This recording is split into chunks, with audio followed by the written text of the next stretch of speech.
I don't know what it is. It's Wacky Wednesday con El Bumper. So it is paid and it's not coming up. The real deal. No pre-planning. Come on in. No chingaderas. Straight up from the bill. Wacky Wednesday. B-Town's Oh, very okay. own. It's Wacky Wednesday con El Bumper. Here's your host, Bumper Gomez.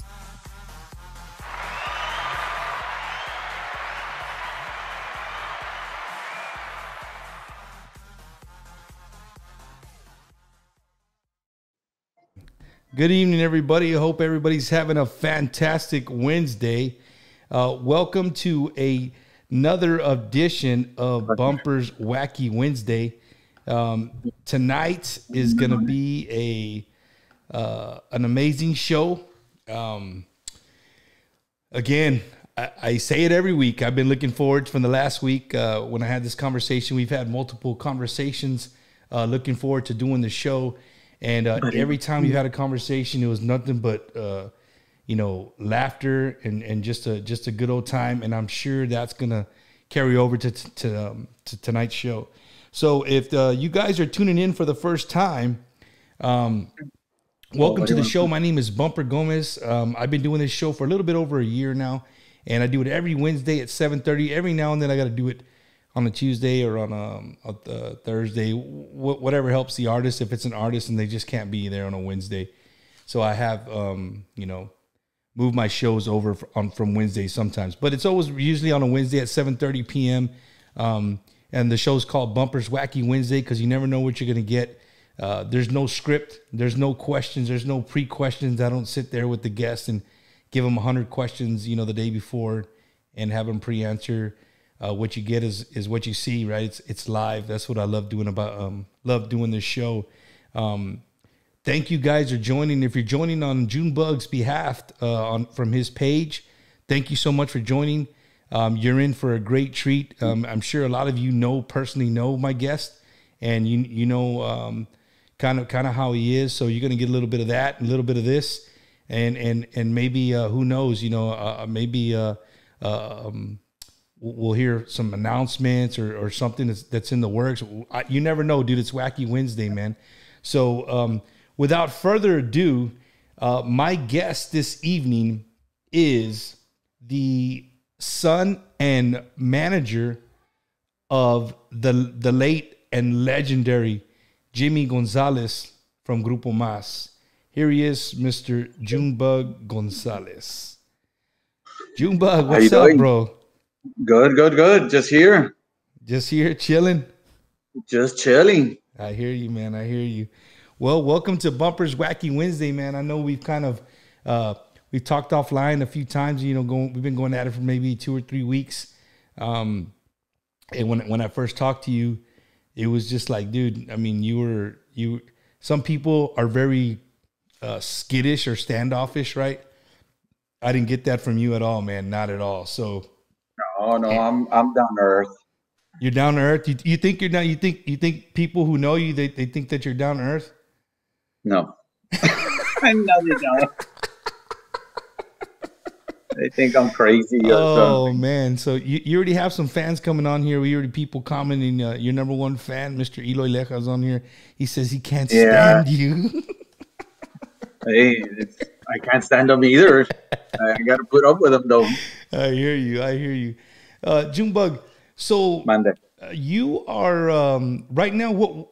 Since you couldn't be in the Wacky Wednesday studio. Sometimes, folks, that's just how it works out. I am in the capital of Tejano music.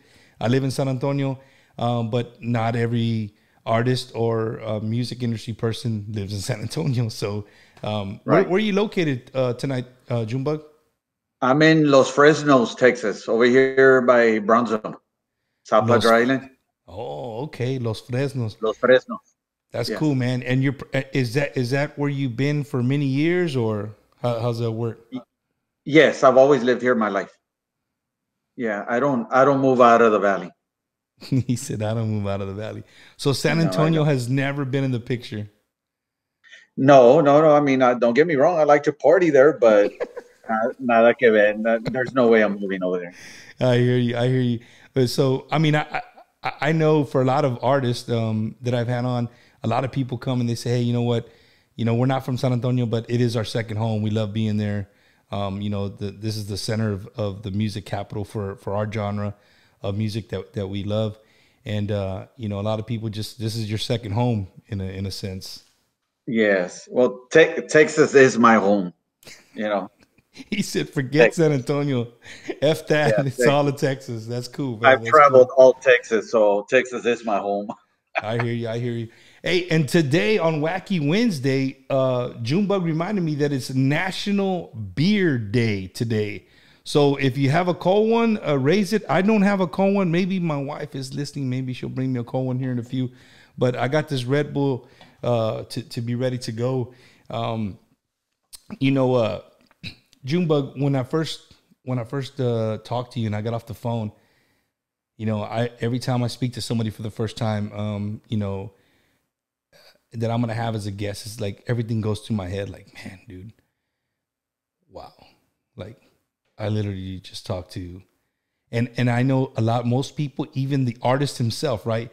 Even though you're not the musician artist, but you've been part of that family, you've been part of that life, you've been part of that lifestyle for probably since you were a kid, and we'll get into that.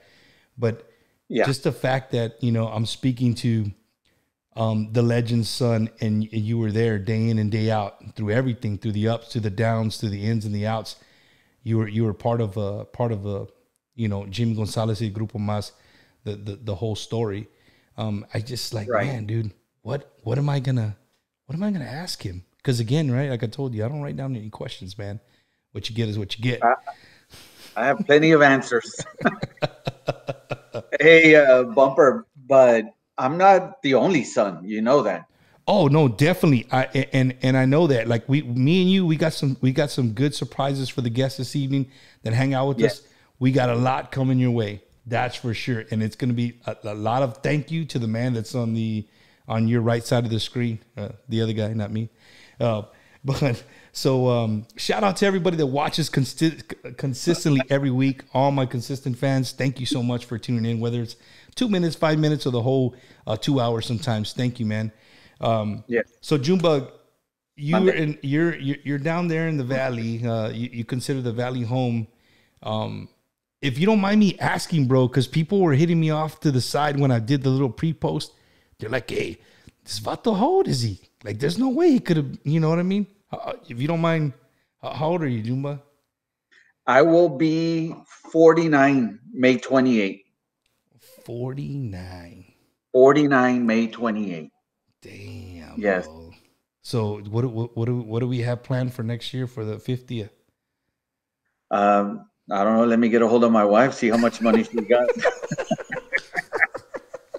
Hey, you like me, bro. People ask me stuff like, hey, what are we going to do? Bro, I just live here, homie. When I get up in the morning, they tell me where I got to go, what I got to do, and let's do it. That's it. I'm going to start a GoFundMe for my 50th birthday. Hell yeah. See, y'all heard it here first on Bumper's Wacky Wednesday. Junebug himself is gonna start, and we're gonna start a GoFundMe. See how big? Maybe it'll be as big as that. What was her name? Quince in Mexico. You remember that? What was the name of that girl? Ruthie? No, Ruby Quince. Maybe we'll get Junebug's 50 is bigger than Ruby's Quince. And her Quince ain't got nothing on me. Oh shit, bro. But so Junebug, you're 49 years old, or you're going to be 49 years old. I would probably assume that your whole life has been around music. Yes. Okay. I mean, that's I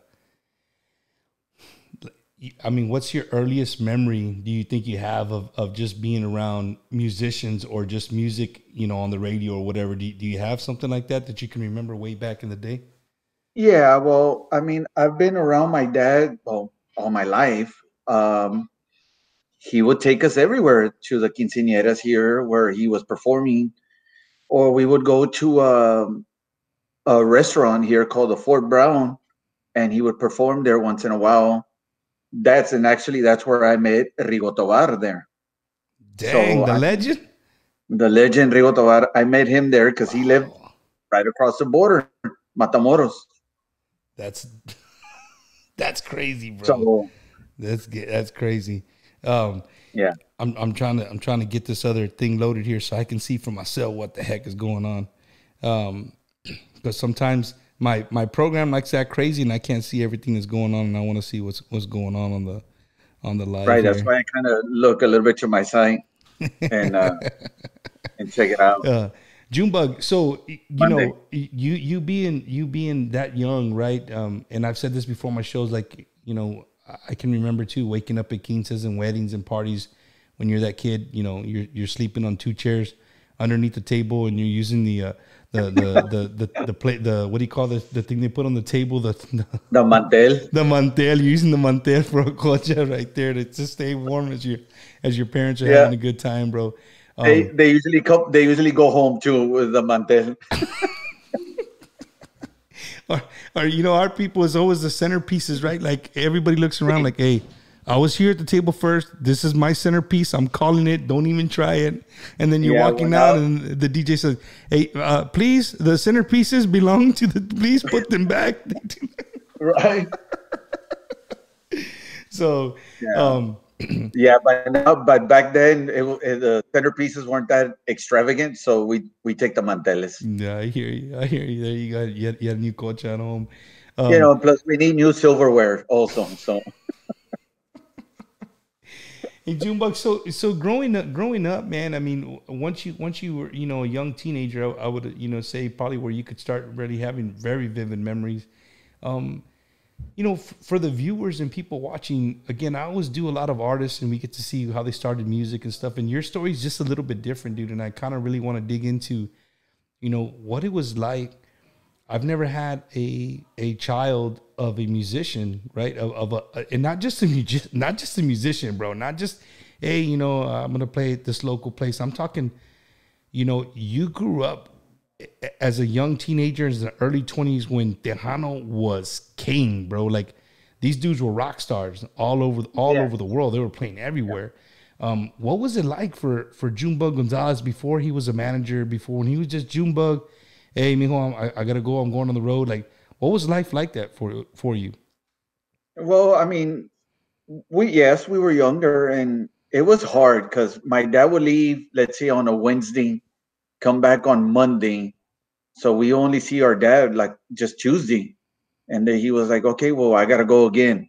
That's when we were actually a little younger. So he was playing practically all week, and then we wouldn't see him for 2 weeks, 3 weeks. And then once I started getting a little older, teenagers started drinking and started going to the shows. And I was like, I would walk in and I knew my dad was famous. So, I was just get up on stage and it's like, holy cow, dude, this is like 7,000 people in here and it's all cramped up and it's hot. And I'm like, I can't believe, like, what am I doing here? And then they would start playing and it was like, holy shit, dude, that's my dad. But I was I like, mean, that's gotta be an amazing feeling. Again, when you do the artist, it's always like, man, I go on stage, or some people say, I'm more nervous to play for 30 people than I am for 15,000 people. yes, So, you at a teenager age, but at the same time, I thought that had to been like a little, you get a little loose, pop the collar a little bit, like, hey, bro, don't charge me because my dad's playing. I'm coming in, and don't charge me for a beer, and don't ask me for an ID. yes, That was like, yes, exactly. And where the women at? I Where told them you, bro, girls this at? interview was gonna be crazy. He said, Juvra, right away. He thinks, and where's the women at? Where the women at? I mean, hey, And age ain't nothing but a I can't, number. I can't say that anymore. I can't. I'm married, so it was like, Okay, please okay. move 5 steps back. Refrain yourself from coming this close. Wow, wow. Hey, Junebug. So, growing up, how many kids were they? How many kids were, are y'all all close within age, or?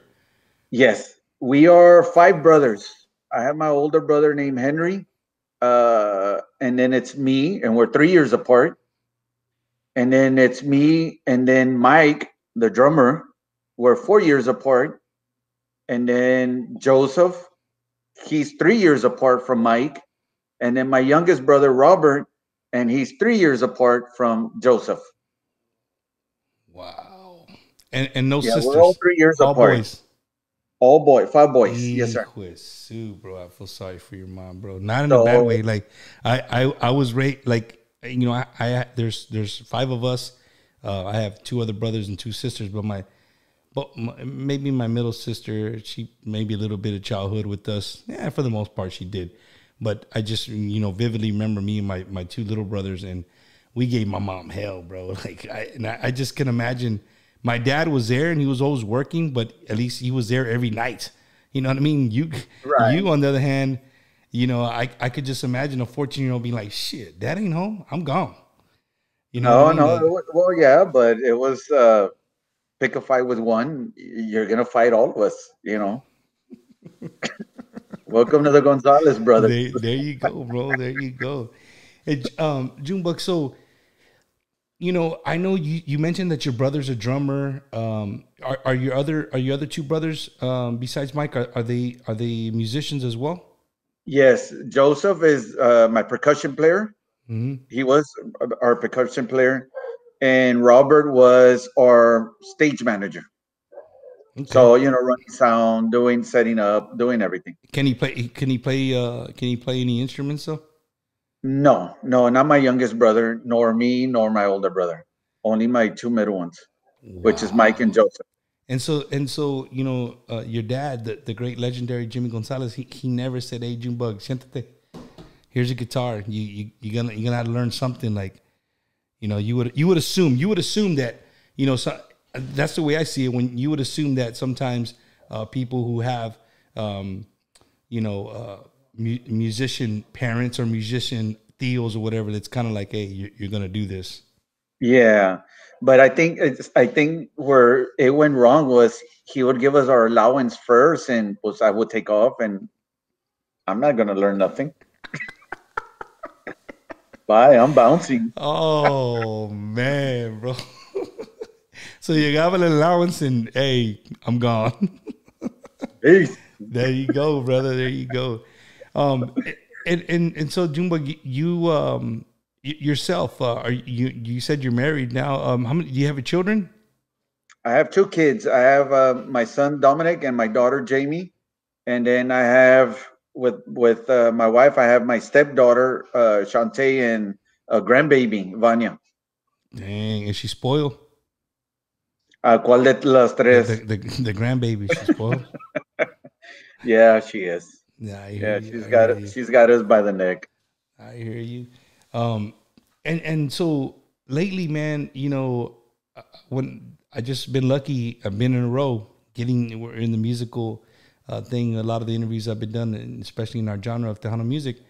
But the COVID jacked everybody up, bro. It jacked up the whole Yeah, music industry and things like that. And I know, people, that's their livelihood. That's how they ate. That's how they paid the bills. And from one week to the other, it's literally like being fired. I mean, if you consider it a normal job, it's literally like being fired. You know, yeah. there's no way to make an income, and I just the year that we've had, I think that I'm glad to see a lot of groups and music just found a way to make themselves like, hey, we're still here. Excuse me, we're still around.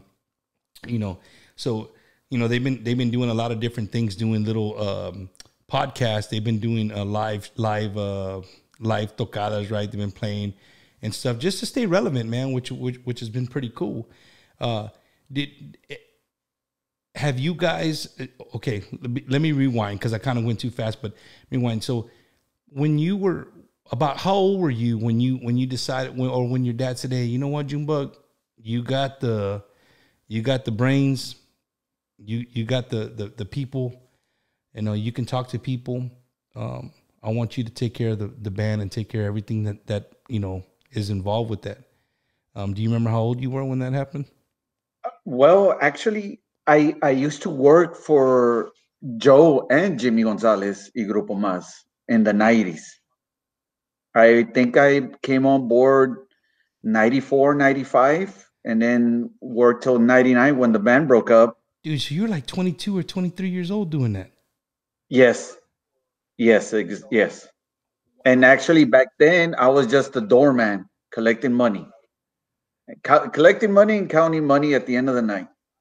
You know, and Yeah. then my dad went solo, and then I think I came on board in 2001, I believe, and then I didn't leave until you know God took him away from us.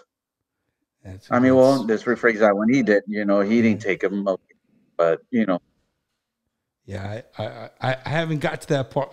Well, we're gonna talk about that. I'm sure a lot of people are interested in knowing what it was like, maybe in the final days and stuff. But you know, like when I told you, Junebug, we keep mentioning your dad, and your dad's a legend in his own right.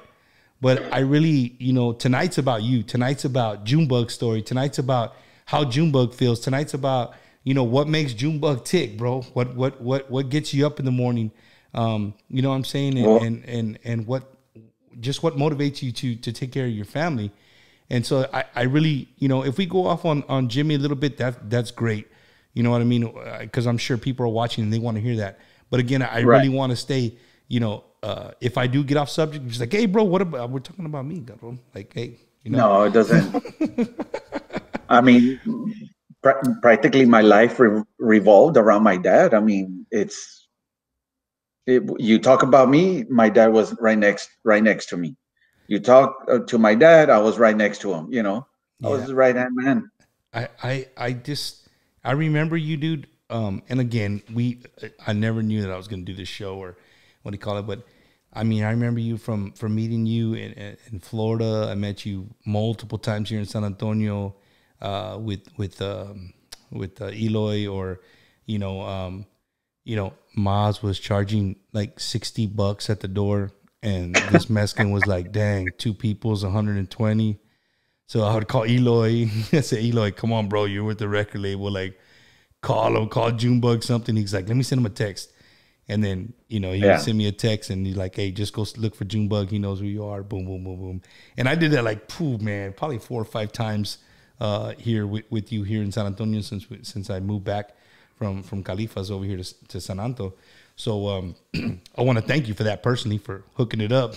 More money No for problem. beer, right? Once I came in, I had more money for beer since I didn't have to pay for the tickets to get in. Yeah, and then my check was short. Thanks. Yee,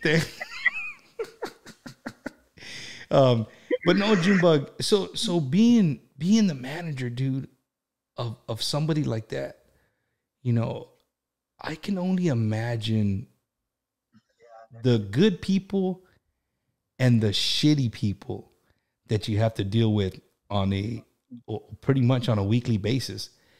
It's not all roses and dandelions, right? I mean, the business is rough. It's a business. You know what I mean? Business has its ups and downs, and there's always some people trying to make a buck on somebody else. And I know being the manager and just kind of just barely touching and looking from the outside in, looking at some different things that I've been around, it's not a friendly business sometimes.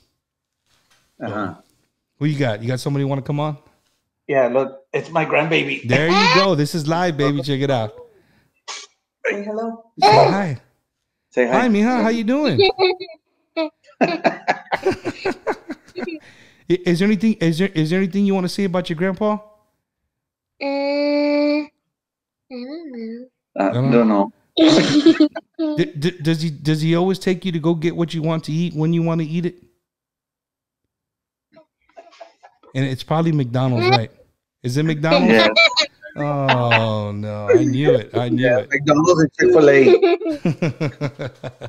Yeah, because she just got out of dance class. That's why. Oh, she's all hyped up. Well, welcome to the show, Yeah. Mija. She's starstruck. Yeah. So, no, Jumbo, like I was saying, so being in that business, bro. What can you tell people? Like, I mean, what's it like dealing with shitty people sometimes in the industry that you're in? Yeah, it's got its ups and downs. I'm not gonna lie. One, you got to be built to be on the road, traveling 24/7. Yes, you're going to be far from your wife, your kids, uh, and then you got to deal with some of the people out there, whether it's a promoter, the club, or drunk people. I mean, you got to deal with it, and then apart from all that, you still got to deal with the bus, make sure all the guys are in the bus, make sure everybody's fed, diesel in the bus, hotels being reserved. It's, And it's let all one thing be wrong. Let one thing be wrong, and all the 99 things that you did went right, and that one thing went wrong. Then you're the asshole. You yes, dropped the ball. real quick. I'm the asshole. Yes. You know what? You know what that sounds like, though. To be honest with you, Huh. that sounds like being in the Marine Corps, man. For real. Like that. I always every week I have some kind of relation that goes to the military, but that it's literally like being a babysitter in a sense. You got to make sure everybody's where they got to be. Everybody's getting fed. Everybody has all their equipment. Everybody's getting on the bus to go wherever you got to go to, or getting on the truck. So who's on what truck? Who's stopping? Who's going there? Like it's a True. fiasco. Yeah, that's right. But and like probably like 80% of the time, I was a drunk one. So I don't know. They had to take care of me. So let me ask you, were you did you drink? Did you drink when it came down to business? Like if you had a big show, I mean, I'm sure you probably have a few cold ones, but I don't see you getting hammered when you're gonna have to deal with No, thousands of dollars at the end of the night. no, I don't know. Yes, I have a couple of drinks, but not to get hammered. I mean, at the end of the night, I still got to count money.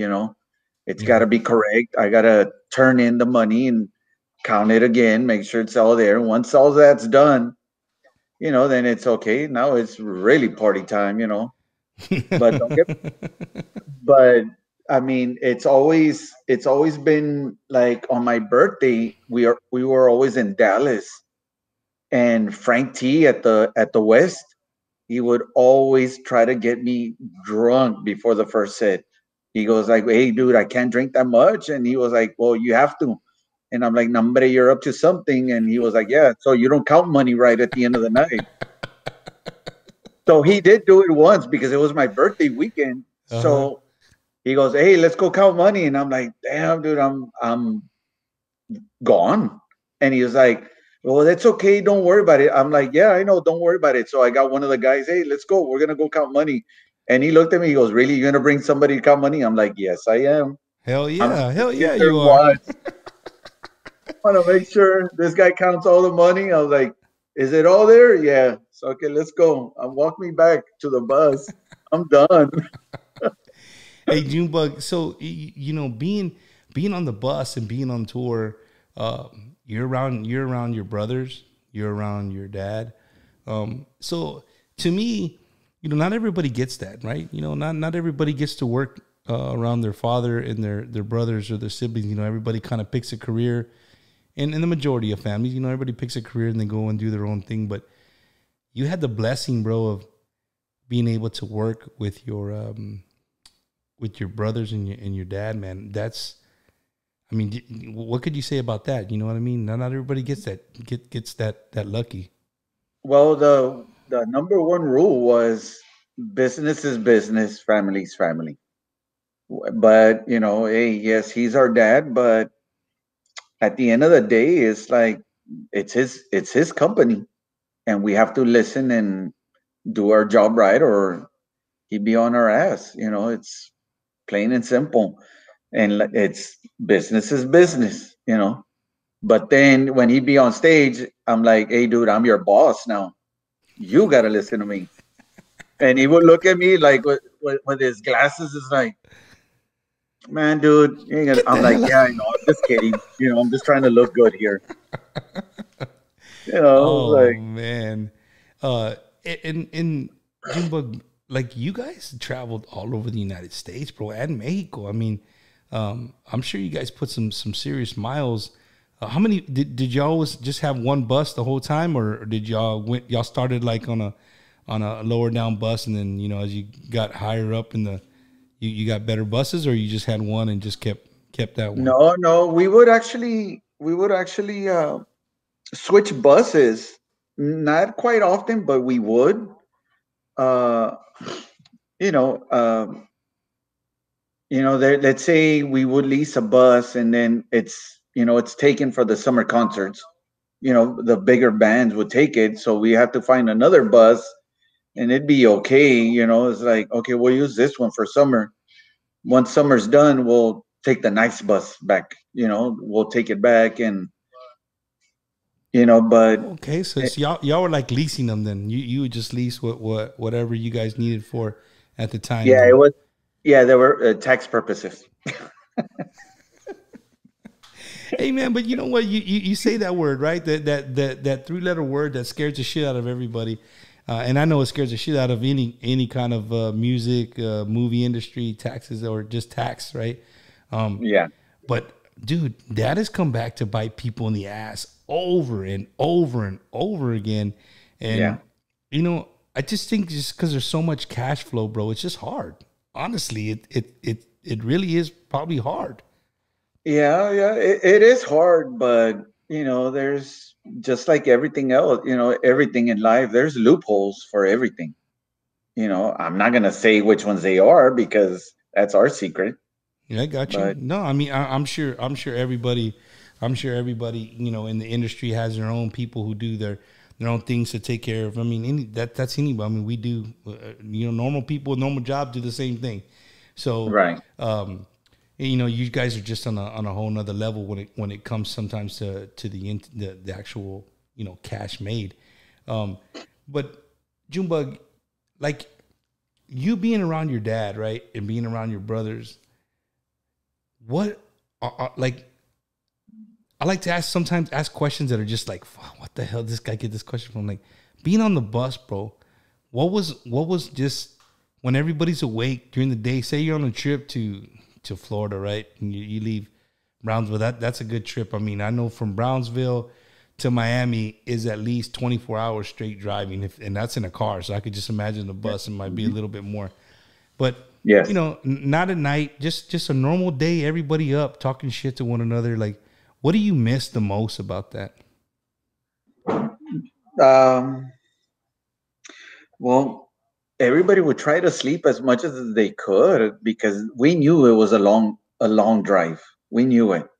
So it's like, well, I don't want to be up all day. So, you know, I guess what, pop a pill or something, go to sleep or something. No, but Oh, I'm let just me have, saying, let me like when y'all are have this one interacting. right here. Uh, I'm talking about like, when you guys are just up, what I mean? Nobody's going to sleep. You're just kind of hanging out.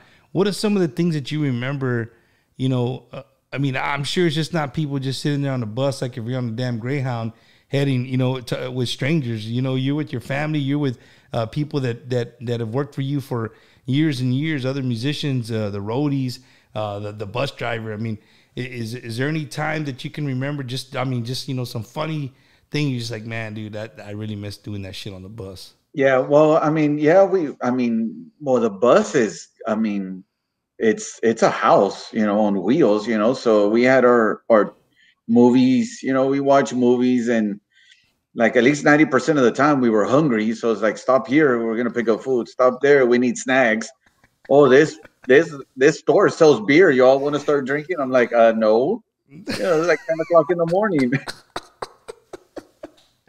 Oh but man. but see, that's during the day. The nighttime, once the sun went down, it's like, well, what do we do? Well, we got like 15 more hours to go. It's like, all right, well, let's just start drinking and just drink, listen to music. And I was like, well, let's write songs.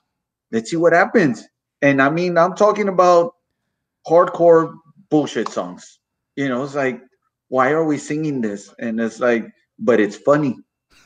It's and I'm like at the end, we're all buzzing and drinking and stuff, and it's like, by any chance did anybody record that? Because I already forgot how it goes. But the, you know, your dad was speaking of songwriting, your dad is, I mean, inside,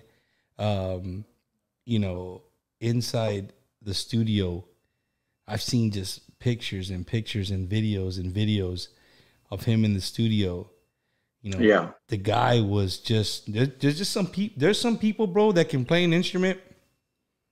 And I've learned this, you know, here recently. There's some people that just play an instrument. They're just badass at the instrument. There's some people that you can say like, hey, these are the lyrics of the song. There's the harmony. There's the rhythm. Boom, sing it. Boom. They have the voice of gold, right? But then your dad could sing. He could play. And then he also had the ear to know that, you know, hey, this song, you know, somebody came and brought y'all a song. He'd probably say, Chale. We're not doing that. We're not doing that song, right? It was like to me, Junebug, ever since he went solo, like every single you guys put out, it shot up the charts, dude. I mean, his voice is iconic. You know what I mean? The name was there, but his voice, like when he went solo and like all the little, like I used to love the little slow cumbias. I mean, they're legendary, bro. They're legendary. And, you know, your dad just had that gift, bro, of being in the studio. Was he a guy that could just be in the studio for hours and hours and hours and you'd be like, Dad, yeah, Charlie, we got to go. You've been here already. Well, actually, I would go to sleep on the couch and he'd be in the studio. And I'm like, hey, dude, when are you going to finish? And he goes, oh, no, I'm not finished yet. I'm like, man, dude, I was like, we've been here like 8-10 hours already. He goes, oh, thanks for reminding me. Go to Winter Schnitzel and buy as many hot dogs as you can. Here's $100. I'm like, all right, I guess I'm buying a 12-pack and the rest of hot dogs. Oh, you know? Man, dude. That reminds me of a story. I used to work for a club called Acapulco. Yeah, with Moyo. We were talking about Moyo there, and shout out to my boy Moyo down in Tampa, Florida. Moyo. Yeah, and we were playing, and we had a nice little VIP set up in the back. And this is the first time Jimmy had played at Acapulco. And down the street, as you guys drove up, there was like a little barbecue shack, bro, like small, right? The guy just sold like, I think chicken and ribs. He didn't have nothing else. It was just chicken and ribs. And it's funny you said your dad would give you $100 and say, hey, go get me some hot dogs. Because I remember being back there. And then one of the securities comes and is like, yo, Bump, the artist, because I had a lot of military guys that were the security, right? They don't know that there's a legend. You know what I mean? To them, they're just like, oh, it's just another artist. He goes, right. He gave us some money. He wants us to go down to that barbecue shack and bring as much chicken and ribs as we can from the shack. So we send a guy down there, and he literally comes back with a whole whatever he could buy with the money your dad gave him. So, yeah. And see, my dad was that person. You know, it's like, hey, is everybody hungry? Yeah. Okay, this is what we're gonna eat. I'm gonna send and go buy, whether it's tacos, mini tacos, chicken, hot dogs. Especially the hot dogs was just the killer on the road. So you keep saying hot dog. Was that your dad's favorite? Was hot dogs? Yes. Damn, bro. Hardcore. Chili and cheese or just puro hot dog? Puro wing y pan. As we like to say, puro pinche wing y pan. Puro pinche wing y pan. Oh, man. Oh. Yeah. So, and you know what? I mean, him being as going from, let's say, making thousands and thousands of dollars with the Mazz, you know, went solo, you know, kind of started out, let's say, brand new again, you know, put himself out as a solo artist. And he just, little by little, he went up. You know, he started shooting up, and all of a sudden, his first CD, the Quien Iba a Pensar CD, wins a Grammy. And I'm like, wow, dude. I'm like, impressive, you know, very impressive. Because, see, my dad being in the studio, he was a perfectionist. Yeah. And there was absolutely no way the CD was going to come out just like that. He would have to listen to it again and again and again in the Suburban, at home, at this and that. I'm like, dude, how much longer? And he's like, I'm not happy with it.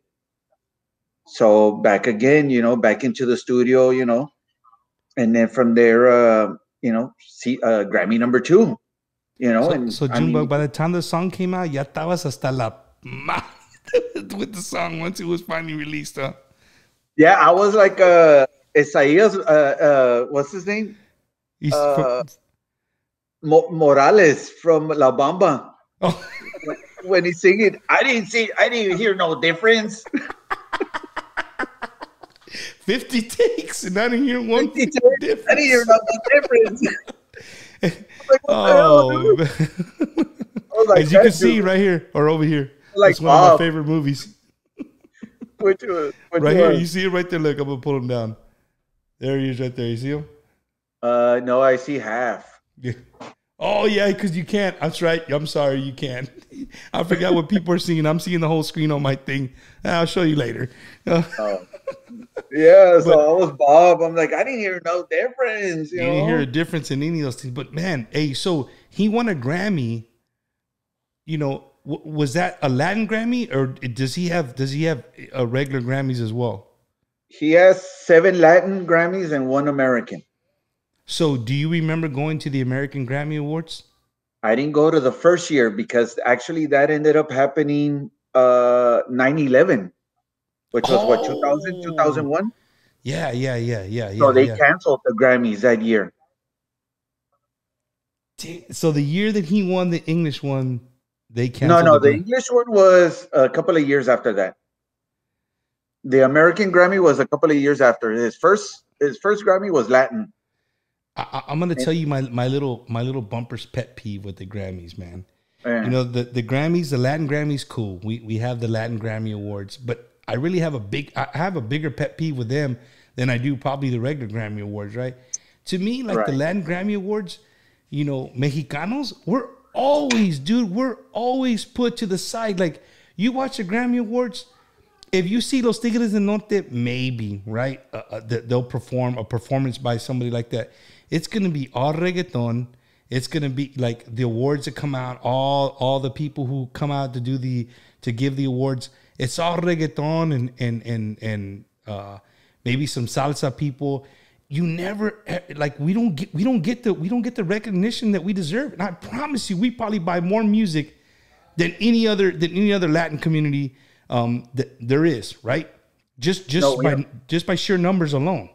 We don't buy it. We take it off the internet. Why you got to throw a fork? Why you got to throw a stick in my wheel, bro?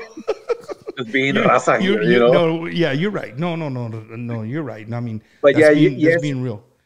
Yeah, but you know what? Yes, you are right. But you also got to understand times are changing, you know? Let's say Tejano is maybe not as strong as the 80s, 70s, 80s, and 90s. It did slow down, and then Norteño took over. And then now you have Banda, you know, on our side. But on the bigger side, you know, you had like the Luis Miguel, the, you know, Romance CD, Yeah. the, you know, the Vicente, the Juan Gabriel, you know, and then all of a sudden the reggaeton kicks in, you know, and you got all these reggaeton bands and the salsa's kind of fading away. The salsa merengue is kind of fading away a little bit. True. Yeah. You know, and that's because you had Olga Tañón, you know, and Celia Cruz, you know. All of a sudden they were just being moved a little bit to the side because all these people were taking over. And now all you hear is Maluma, Pitbull, and I don't know, some of these guys. I was like, they all sound the same, you know. They do, bro. I'll give Pitbull one thing, man. I'll give that guy one thing. The dude was smart as hell with his money, and he freaking can make a song with 3 lines over and over and over and over again. I'm telling you, listen to his hits. If they have more than 4 lines, hit me up and let me know which song has more than 4 lines total. That's not on just repeat over and over and over again. I just make it through 2 lines and I change the channel. No, but you know, I can't tell you. My pet peeve was more just that, you know, I just think that we always get snubbed, bro. You know, just a matter of fact, just the other day, you know, they pushed out all over the news, right? Make sure you watch the Grammys. Selena's getting an award. Watch the Grammys. Selena's going to get an award. Watch the everywhere you turn, Selena's getting a special award in the Grammys. So what do people do? people turn on the Grammys. You know, something that we don't usually watch. Oh shit, they're gonna give something to Selena. All right, cool. Our people, let's watch it. Let's do it. Yes. Turn it on. You watch the whole damn thing. Y no salió. And I think it was like a thing earlier this evening. The people, they gave a list of names. That was it. Yeah, the ones that won the award. That was and that's what drives me crazy. It's like we like, you know, we're becoming the majority of people don't like to hear this sometimes, but you know, the Hispanic Mexicano, they're gonna be the majority of this country here really, really soon. You know what I mean? Yeah. Really, really soon. You know, I just heard it's totally Wacky Wednesday, right? I watched an interview. You know who Fat Joe is? Yes. Okay, so Fat Joe, they were doing an interview, and they were in an interview with this girl named Snow the Product, which is a female Mexican Chicana rapper. And she's been around for a long time, but she's just not mainstream. Like, she doesn't get played like these guys do. And they asked Fat Joe a question like, hey, who's going to be, you know, who's the greatest rapper? Who do you think will ever be the greatest rapper? And he said this one thing, and it's been stuck in my head. He said, the greatest rapper that'll walk, and I'm going to get feedback from some of my friends that are watching, some of my old Marines and stuff that are watching. They can be like, Bump, you're crazy. But this is what he said. He said that the greatest rapper that'll walk the United States and sell the most records of all time is still not out yet. And more than likely, he is going to be of Mexican-American descent. Why? By just sheer numbers alone. By sheer numbers alone, he goes, the problem, the girl said, well, there's already rappers. There's already people, you know, but the problem is that we like to stay confined. This is us. This is what we talk about. We don't want nobody else listening to it. He said, right. When somebody finally comes into the genre and is open to everybody listening to their music, they're going to be unstoppable just by sheer numbers alone. Of course. You know, and being the rappers, I mean, of course, I mean, yes, you have your Snoop Dogg, your Dre, NWA, it's stuff like that, Did your dad like that kind of music? No, he didn't. No, he didn't listen to it. No, he was more 70s, 80s, Bee Gees, Chicago, Cool in the Gang. I got you. Fire, because he was very impressed with their the horn section, and so on. That's why on some of the songs you hear, what's the guy's name that sings "Ride Like the Wind"? No, what is it called? Ride Like the Wind. Hey, if you're watching, help us out. Chris Christopherson. No, not Chris Christopherson. Christopher. No. Oh yeah, Chris Christopherson. No. Not the Eagles. No, Christopher Cross. Christopher Cross. That's the guy's name. Who did he play? Yeah, he was. Is it him? I think. Well, you'll hear some parts of it, on some of his music. Huh? So, Junebug, was that his like when he was just around? I mean, I'm sure people, musicians don't want to hear their music over and over again, right? But what was your dad's music like? If he was having a barbecue for you guys outside, or he came over to one of y'all's barbecue, what was the music that he preferred to listen to? Actually, he's been here to my house because he likes to have all the parties at his house. That way he doesn't have to leave, or he just knows he's in his own comfort zone, But for a while, he started coming over here, or we go to my older brother's house, barbecue and get off and just chit chat and laugh, Pero, I mean, we really wouldn't put his music. We just put the 80s, 70s, 80s, 90s music. He was a big Bruno Mars fan also. Wow. He liked Christina Aguilera. That's where what's the name of the song the Christina Aguilera sang? The slow one. Hey, we have a guest. She says, Denise Marichalar Jimenez said he sings the All Right song, the one that people from Mexico call it the Pingüino Rodriguez song. She's just A la laughing. madre. So You know who she is, right? I know exactly who she is. I interviewed her dad a couple of times here on the show. Shout out to Mario Marichalar y sus Bravados del Norte. If you haven't heard, yo, I got to peek. Well, I think it's out. I don't know if it's out. I got to hear it, dude. This new song. Yeah, is, yeah. Oh, and I figured it out. What is- The song from Christina Aguilera was "Say Something," so he did it he translated it to "Di Algo." And that was a song. That's the song. That's the song you made.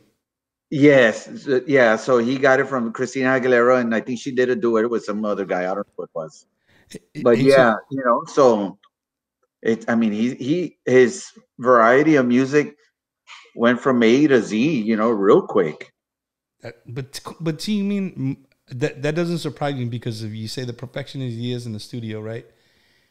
Him being a perfectionist, he listened to all those genres of music, and you could hear it in all the music, just like you said, right? He took what he liked from other people, Right. We kind of talked a little bit, on your dad and stuff, Junebug, and you were the manager, during his whole solo career, and then all the way to the end. And I remember hearing I heard you say it. It might have been one of your brothers, but it might have even been Jimmy in an interview, man, to be honest with you. But he said he was going to work. Like, somebody asked him, like, hey, when are you going to retire? And I remember him saying, like, I will retire when the man upstairs says it's time. And, that's he loved, I guess he had the love of music, man, the love of performing for his fans. Yeah, that question was asked in San Antonio at that TV show Euphoria, the Euphoria TV show. That's where that question came from. Yeah, and he said he goes, the day I retire is the day the Lord takes me. Yes, that's nuts. Junebug, can we go back to mellowing it out a little bit? But do you remember the last performance before he got sick or anything like that? Yeah. You can vividly remember it? Yes. Well, where was that at? That was Bryan, Texas. Bryan, right here between San Antonio and Austin, right? Actually, east of Austin. East of Austin. Okay. Got you. Yeah, College Station, put it that way. Okay. Bryan is College Station, yeah. And I was thinking of Buddha. I'm so dumb. Buda is between Austin and San Antonio. Austin, San Antonio. And I mean, how was it? I mean, just like any other show. I mean, is there anything that you as a son, as a manager, do you look back and be like, man, that was weird? Like, sometimes people do that. Like they think about something after the fact and like, you know what, man, that's crazy. Like this happened or that happened. Well, it wasn't weird because it was just a regular night for us. It was a quinceañera for a guy named Bobby Duran, right? It was a graduation party for his son. And it was us and Jay Perez that night. He hired both of us. Wow. Yeah. So, I mean, to us, it was just any other regular night, but for some apparent reason, because me and my wife, we were going to go to New Orleans to go see George Strait at the Superdome. They had that big old music country fest. And we had tickets for that. And we actually sold those. And I ended up working for my dad that weekend because I had asked for the weekend off. And thank God I stayed because that was the last show. That's just like, I remember living here in San Antonio, and your dad was actually here. He was hospitalized here in San Antonio, right? Yes. Yeah. Can you?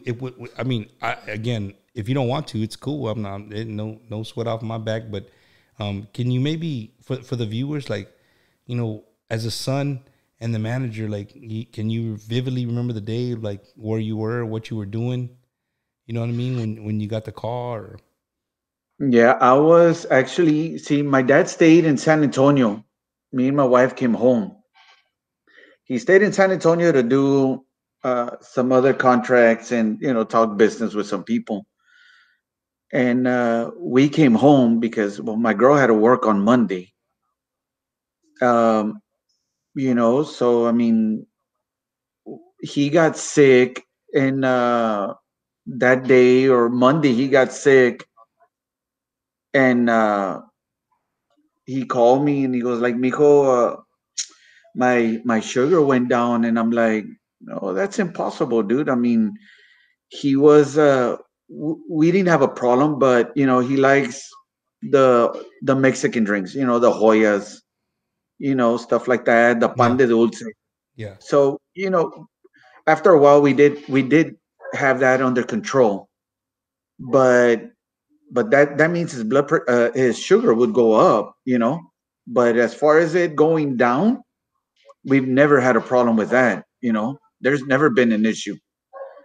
And then that happened, and then the following day or later that night, I don't know. They called us in the morning. I was here, and they said that my dad was in the hospital, and so we were just there thinking and thinking, and my wife was like, "What do you want to do? I'll call in sick, and let's just go." And she was like, "All right." So we just packed up real quick, and I drove, and I just got out of the valley before it broke down because I I wasn't expecting it. Yeah. But uh, so she drove, and then I started getting calls around the Corpus area, and I was like, "Hey, we're sorry for your loss." And to me, I was like, "I don't know what the hell you're talking about. I'm on my way to go see my dad." She goes, "Le dije, yeah, I know my dad's in the hospital. It's like, well, and then hang up with him. Had another call, and it was like, "Hey, I'm sorry about your dad," and I'm like, "I don't know what the hell you're talking about." Got several calls like that, and so I ended up calling, and I can hear everybody crying in the background, and I was like, "There's no fucking way uh, that my dad can be gone." But I did find out he had passed away. But what upset me more was that I found out like 10 minutes later after so many phone calls, and I'm like, "Dude,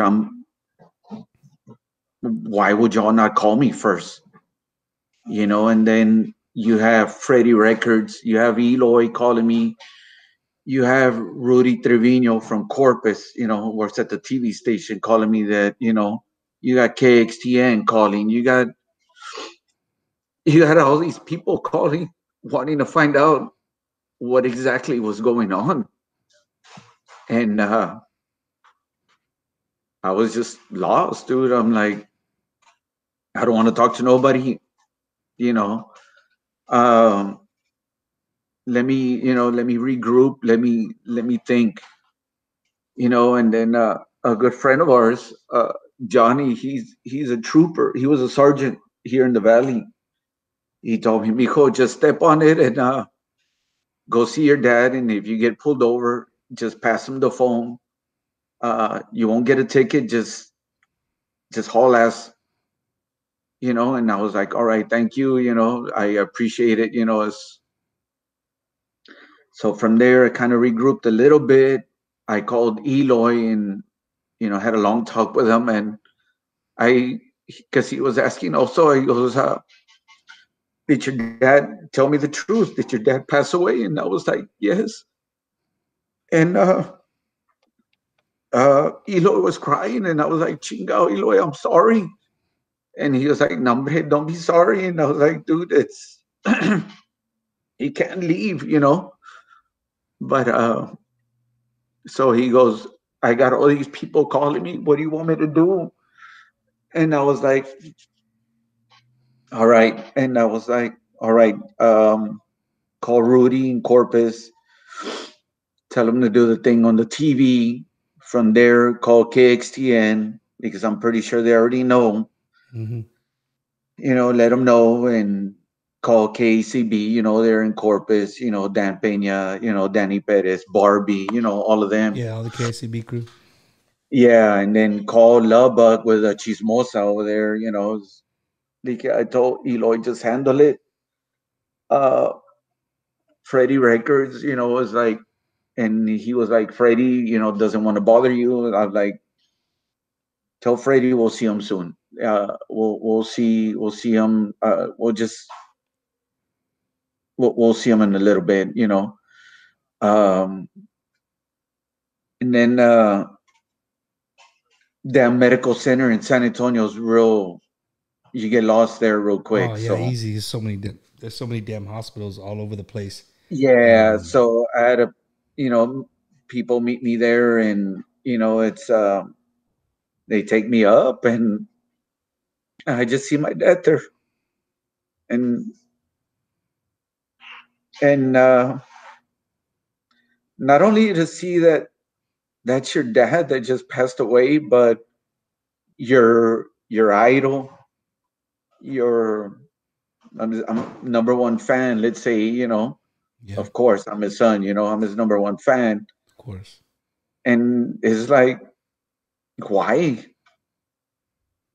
why why my dad. It's it's it's something that I couldn't comprehend for a long time, because when I was younger I always said my dad was going to live forever, but honestly we don't.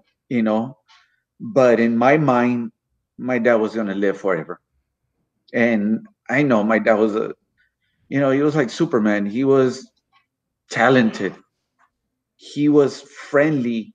He gave toys to the kids. We would have a toy drive here. We did it's when you say we did everything, good deeds, and why him? We did everything right. We might have partied back then, the wild, that's why they're called the bad boys, the women, the drugs, the money, it was all there. But once my dad went as a solo artist, he became very humble. He learned to appreciate every freaking dollar, and then that's when he started doing toy drives. He started helping. We did a quinceañera here in Bronzo, and the her dad, her parents were divorced, and her dad never showed up with the money. So we were like, do we leave or do we play? And my dad was like, well, we're going to play because it's her quinceañera and everybody's here. That's And crazy. it's not her fault that the dad was not there with the money. He booked it, he took off with the money. And so my dad decided, we're going to play for free for her quinceañera. You know what? Who does that? Yeah, but Junebug, who? These are the things that I'm saying. This is why I love doing this show, man. Is like, you just said something that probably, I would guarantee you, 98% of his fans never heard a story like this. No. You know what I mean? And for me to hear it, dude, it just warms my heart because, your dad, like you said, your dad being who he was, he could have been like, hey, dude, nah, Chala, you ain't got the money. I ain't gonna play. You know what I mean? But for him to sit there, for like him to look at it that way, like, hey, what fault does a little girl have on her most special day that she's looking forward to? Already has to deal with the fact that her father's not there, and then the band's gonna walk out. Like, I mean, that says a lot, And I've seen a lot of stuff that you guys did with the toy drives, and that's awesome, dude. Like you said, I mean, correct me if I'm wrong, but when Joe and Jimmy were together and they were the bad boys. Like kind of what you mentioned, I don't think this kind of stuff would have happened. But the minute that he went solo and kind of, you said, re-humbled himself in a sense, he just became this whole different man, which is great, man. I really want the viewers to.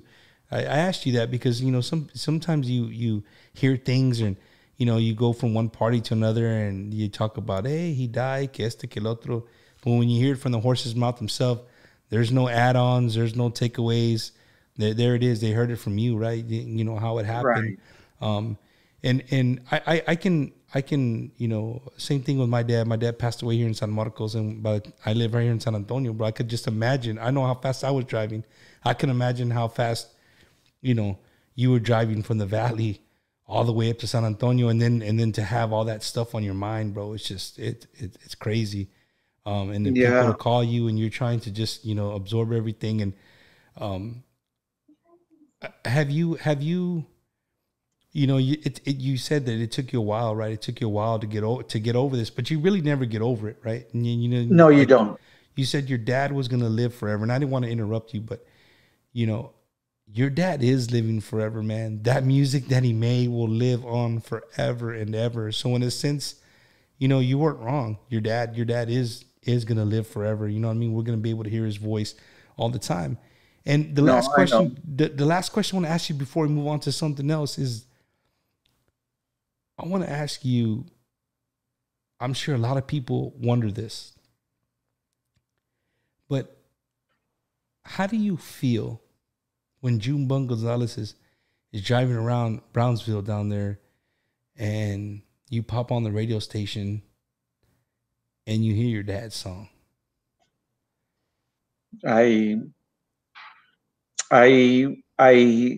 There's times I do cry. I'm not gonna lie, and we're driving. Me and my wife were driving, and I do cry. And to make myself feel better, I reminisce. Babe, let me tell you a story behind this song. And I start telling her, and she was like, "Oh my God, I can't believe y'all did that. And why were y'all doing this? And why this? And why that?" I'm like, I start laughing, and I was like, sorry, that's my dad, it's like she knew him, that's my dad, better, my dad was very dangerous with a microphone, he didn't care, he was gonna say, he spoke his mind, it's like, oh God, mute Please his take mic, the mic away mute it, from him. please. He was a guy. There's some people, man, that the human brain, we have a filter, bro. We have a filter up here. And sometimes some people's filters are very thin. Some people's are very thick. People with very thick filters, they really think about what they're going to say before they say it. People with very thin filters, they don't give a shit. They just say it. Not us Gonzalez's. So I tell you, y'all naturally have that very, very, very thin filter. No, I think we're filterless. We're camels. No filters. There you go. Camel straight. Straight to the head, bro. Straight to the head. Yeah. So Junebug, you move past this, right? Your dad is gone, and the business, as a businessman, right? As you mentioned earlier, your dad being the owner of the company, right? Because Jimmy Gonzalez, the name Jimmy Gonzalez Grupo Mazz, that's a company. It's a name. Like it not only feeds Jimmy Gonzalez, it feeds roadies, it feeds musicians, it feeds the road manager, it feeds the bus driver. Like people, this whole business, it feeds more than just one person. So right. How did you, if you don't mind, I mean, how did you guys? Did you ever recover from it, or did you have money saved, or like what happens, bro? What happens when from one day to the next? I mean, it's like when people have a regular job, you say, "Well, I get paid in 2 weeks. Shit, I'll be all right. I get paid in 2 weeks." But when it's taken from you, what's next? Well, I mean, we did have some money saved. I mean, we did get paid very good money. We did make a lot of money every weekend. So, it's after crying for days, after, feeling like crap for days, yes, it's time to regroup. I did take some time off. I was already working on getting a part-time job anyways, Monday through Thursday. work on the weekends with my dad, and I already had that lined up, and I was like, there's no way I'm gonna, I can handle this, but you got to regroup and stay strong. And yeah, you're how we call it, the golden goose is not there anymore. Money's not the same. So it's work, or for me it was work because I'm Mm-hmm. not a musician. But my brothers, they were all talented in the music industry, so they found jobs real quick. Me on the other hand is that's all I've ever known is manage. You know, I know how to boss people around, and money's my mero mole. That's the easiest So way to it's put it. like, I mean, that's a good way to put it right there. It's true.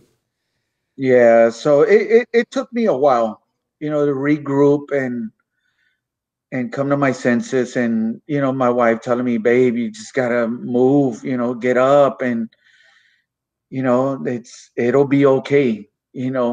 That's the best thing anybody can tell anybody. It'll be okay. Right. Do you Right. ever get over it? No, you don't. Do you cry? Yes, you do. I'm not gonna lie. I cry, like I said, in the car, or if I'm barbecuing here at home. uh I'll listen to norteño, to banda. I listen to all types of music, but then there's that one specific night that it's on the Jimmy Gonzalez Spotify channel. And it's memories. It just hits differently. It hits different, exactly. And yes, my dad's. I saw a comment there right a little while ago, from DJ Ramirez or something like that. That my dad's here forever because his music's here, and that's the reason also we are keeping his legacy alive. Doing our festival. We did our festival the first year. We had Gary Hobbs as a headliner. Yeah. Then the following year, the pandemic kicked in. I mean, we're still under certain rules here, in the valley. So I think we're supposed to miss this year again. Yeah. The valley was hit So hard with COVID, bro. Like out of Texas, like the valley is yeah. it was bad. Um, So that's why the Forever Jimmy G festival is not done. It's just we're on hold because of the pandemic. It's like, look, see my shirt. there you go, right there. Check it out. Yeah.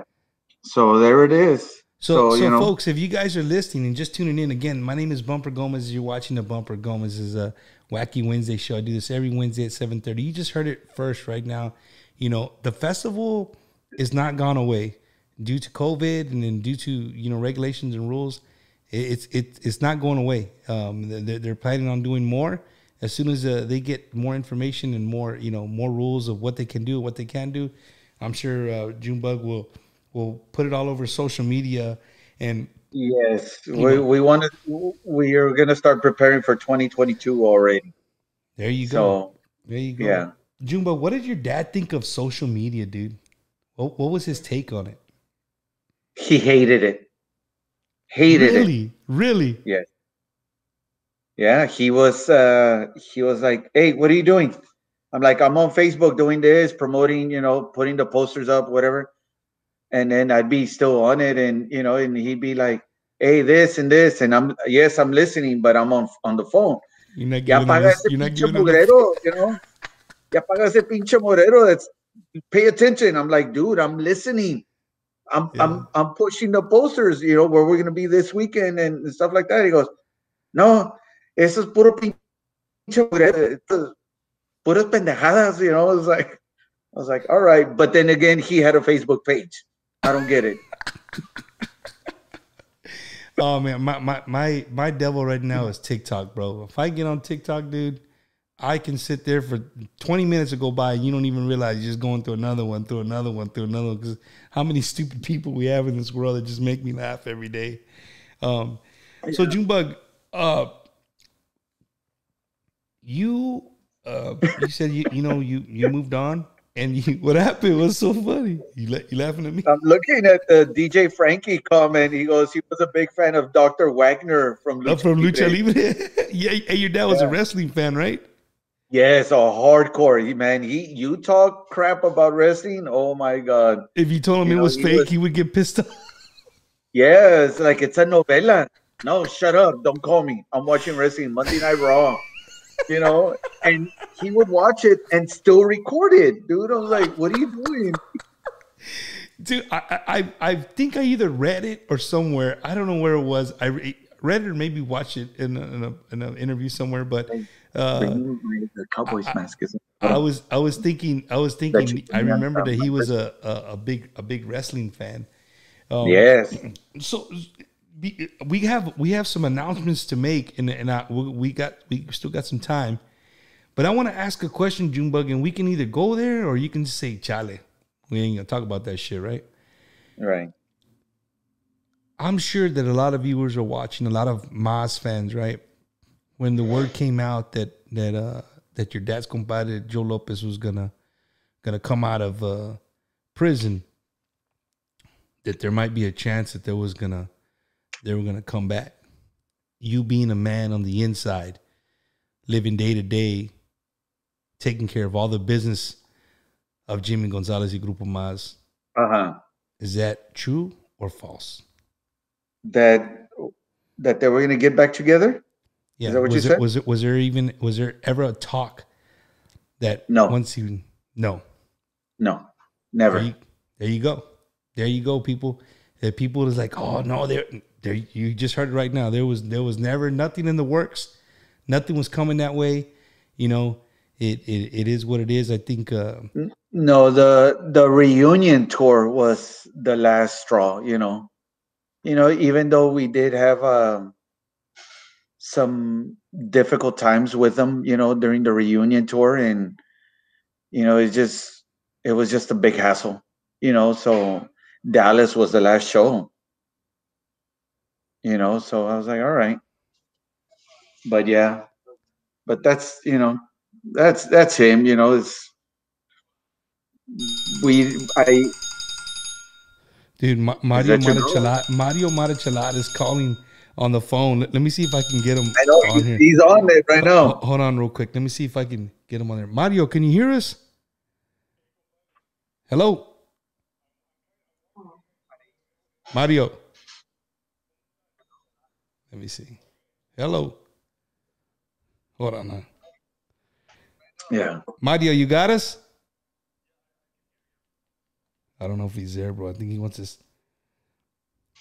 Let's see. Yeah. Mario, can you hear us? I can't hear him. I don't know what's going on. Hold on. Yeah, he ain't home.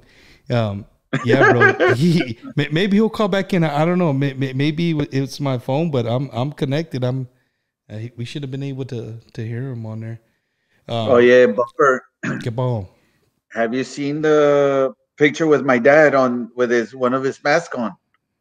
Yes, I have seen that one. You know which what? One? That one that you're talking about, the one with the wrestling mask, right? Yeah, but what color was it? Was it like the Dallas Cowboy one? No. Yeah. Let me see. Yeah, that one. Yeah. This one. There it is, bro. That's the mask he had on? Yeah, this is his mask. He probably had to wear that out so people wouldn't bother him. No, dude. Yeah, he would wear it in his Suburban, and he would wear his wrestling mask on. And I'm like, dude, and I'm driving. I'm like, dude, please take that damn thing off. He goes, no, I don't want people to see me. Made it worse, dude. Everybody's taking pictures of him. I was like, what are you doing? That's crazy. It was hilarious, though. Dude, your dad was a funny guy. Like I remember being on stage and watching him on stage, and he was always smiling, bro. Always smiling. It just made the show so much better. Junebug, but music isn't out of your system yet, bro. No, it's not. It's not out of your system. You know, you talk about that you're not a musician. You went back to maybe, you know, the COVID made you go back to maybe doing a real job, but you couldn't shake off the music yet. It's still running in your blood. I don't know. Is there anything you want the viewers or fans to know that you can say? And shit, dude, you're gonna make it right here official on Bumper's Wacky Wednesday, right? Who knows? Hey, you thought it was? Hey, What day Romeo, is are it, you Mike? watching? Romeo from TejanoNation.net. Are you watching? Because I'm sure he'll pick this up on here. Let us know. Let us know what's going on. Yeah, well, I'm back. I'm back. I'm letting all the promoters know I'm back and good luck. Yeah, well, now, right now, I am currently managing Mike and the Iconics, which is my brother. I am also managing the Homeboys, which is Elias, the singer, Roman, the drummer, Ernie, the accordion player, Fabian, and Corn for the Homeboys, which are also known as ex-members of the Hometown Boys. Okay. Yes. Let me see. So I took over both bands now. There it is, right there in the Homeboys. So Yeah. if you're looking, you heard it right here first on Wacky Wednesday. Junebug is not out of the music business. He's managing right now 2 big groups because, you know, these guys have been around for a long time. They've been in the industry a long time. So if you're looking, promoters, if you're out there, if you own a club, if your Theo owns a club, your brother owns a club, your dad owns a club, or hey, you got private events that you want, and you know you didn't think, you never know. I'm not putting prices out there, but you never know if there's something that maybe you could, you know, give them a call. You never know. So if you want to get a hold of them, there is the Homeboys. You can reach Junebug. Junebug, can we put your number? Or you gonna take it off, bro? No, you're fine. There it is right there. So reach them at 956-312-2588. But that's not all. That's not all. Mike Gonzalez and the Iconics would you call it a tribute band or no? Well, actually, he's trying to finish his CD. You know, he's got some singles out there already, and he's currently trying to finish the rest of his CD as, you know, as his own music. But he does do my dad's music, so you know, he's, I guess, tribute. You know, takes us back to, you know, the Jimmy Gonzalez days. You know, So who sings? Who sings, Junebug? Hold on. I want to I'm send sorry. out a shout out to Johnny Hernandez, the trooper, because he's watching right now. Okay. And that man helped out, let's say us, my dad. He was a good friend of the family. He is a good friend of the family. Let's rephrase that one. And my dad was his favorite, so Johnny's been around, he would always show up in uniform. And I'm like, oh God, here comes the trooper. Like, we're always, what did we do wrong? Do you have any tickets? What's going on? Hey, dude, it's like, I don't know, dude. I was like, who is it? I was like, oh shit, it's Johnny. No, Hey. it's okay, Tell him thank you for his service. People always think military people, man, but first responders and policemen and troopers, man, I know, it's not an easy day to do what they do. Yeah, I believe Johnny just retired, I believe like 2 years ago. Yeah, he just recently retired. Yes. Well, congratulations on your retirement. Hey, before I forget, Monday. Mario Marichalar, for those of you who don't know who that is, I've interviewed him before. The guy is a legend. Like his voice is iconic in norteño music, and I promise you, he has new music coming out. And when you hear it, you're just gonna be like, "Holy cow!" Because that's my friend. I'm telling you right now. So Mario told me to tell you, hey, I could hear you, compadrito, but you couldn't hear me, and I don't know why it won't let me comment on your live. That's why I called you, but I kept trying. So say hi to Junebug for me. Saludos y un abrazo fuerte. So saludos to Mario. Thank you for watching, Mario. Hey, dude, Mario Marichalad's watching. Not only that, but I mentioned TejanoNation.net. Mr. Medina's watching, so I'm sure we'll hear a little bit off of this. I'm sure he's going to push you, Junebug, that you're back out in the market, and people are looking for groups. He will definitely point in your direction. So how does it feel? How does it feel, Junebug? How does it feel? How does it feel to be like, hey, I'm back. My phone's open again, and we can start talking business. I'm reading one of the comments. The lady says, "Why am I called Junebug?" Hey, that's my mom. Don't answer that. No, I'm just playing. Oh, really? I was like, no, it is my mom, man. So yeah, you know what, Junebug? Man, thank you, Mom. Why did they call you Junebug? That is not your real name. James is your real name. Why the hell did they call you Junebug? For real, is that your mom or what? Yeah, no, it's really my mom. Wacky Wednesday, baby. You don't know what you think. My dad gave me that nickname, I believe, like in junior high. And I was like, why are you calling me Junebug? Because we saw a movie. And have you ever seen the movie I'm Gonna Get You, Sucker? I'm Gonna Get You, Sucker. Yes. You know, Mama, Junebug go G, you know? I'm assuming I'm going to say the correct word was, I guess they thought I was black. I don't know, you know? So he called you. Like, Mama, Junebug OG. And I'm like, who the hell is Junebug? Like, I finally watched the movie and I'm like, wow, dude, really? That's me? I was like, that's me? I'm glad you think of that. You know, thank you. I appreciate the nickname. But you know what? It stuck. Dude, it really stuck. You don't hear too many people who get a nickname at that age. That's for sure. You're the first person I ever met that got a nickname in middle school or junior high, right?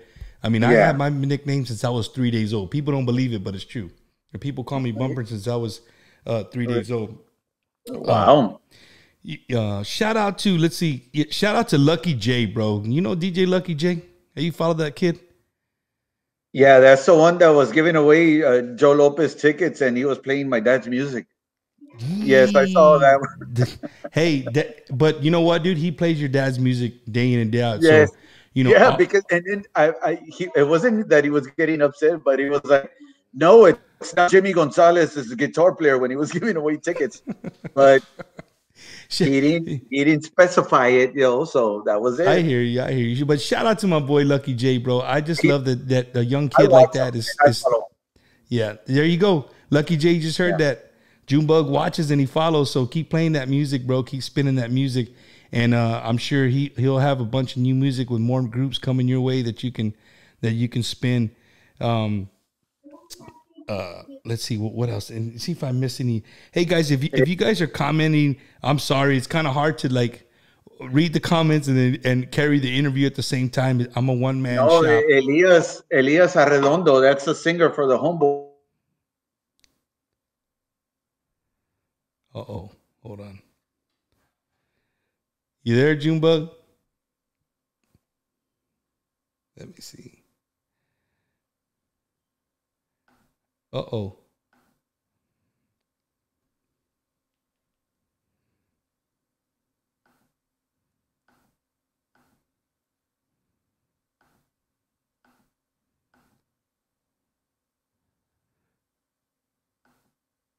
Let's see. I'm trying. Hey, Junebug, tune back in, come back on. I lost Junebug. I'm sure he'll come back on here in a few minutes. As long as he logs back in. Again, if you guys are watching on Junebug's behalf, my name is Bumper Gomez. You're watching the Bumper Gomez. Bumper's Wacky Wednesday is the actual name of the show. Been doing this for quite some time, and I love interviewing interesting people. And Junebug is just somebody who is just, I mean, the guy has lived it. You know, the music has been his life. As I take up some time here, as we try to get him back onto the to the show.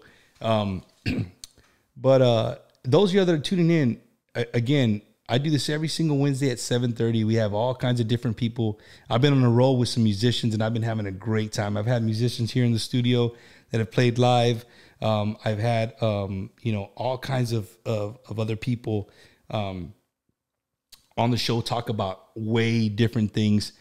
We have some more coming from you from Junebug. Again, I don't go nowhere.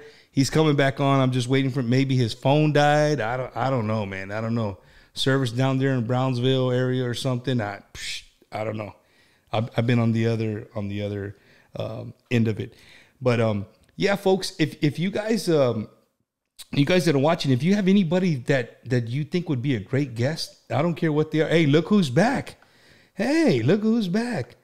Thanks for joining us, man. You were kind of making it hard, Junebug. I was here having to talk to the audience by myself. I know. I'm sorry. I was watching you on my phone, and I had to call my stepdaughter. I'm like, can you help me here? Hey, yeah. So let's see. I gotta read this because if I don't read the comment, then I'll hear it. So it's my mom. He says my favorite song from your dad is Un Beso.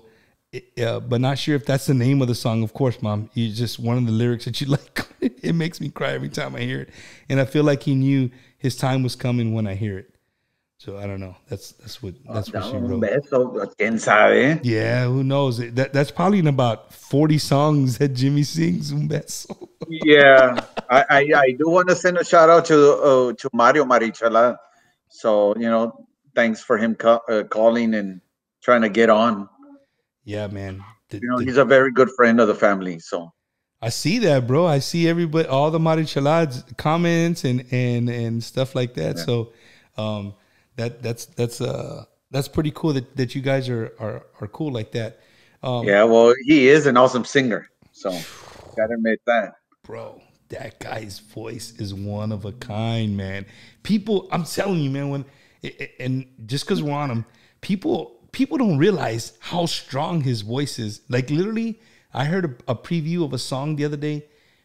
Like it's been a while back. I'm not gonna say who let me listen to it, but dude, I got to hear it and I was just like, excuse my language. I was like, holy shit.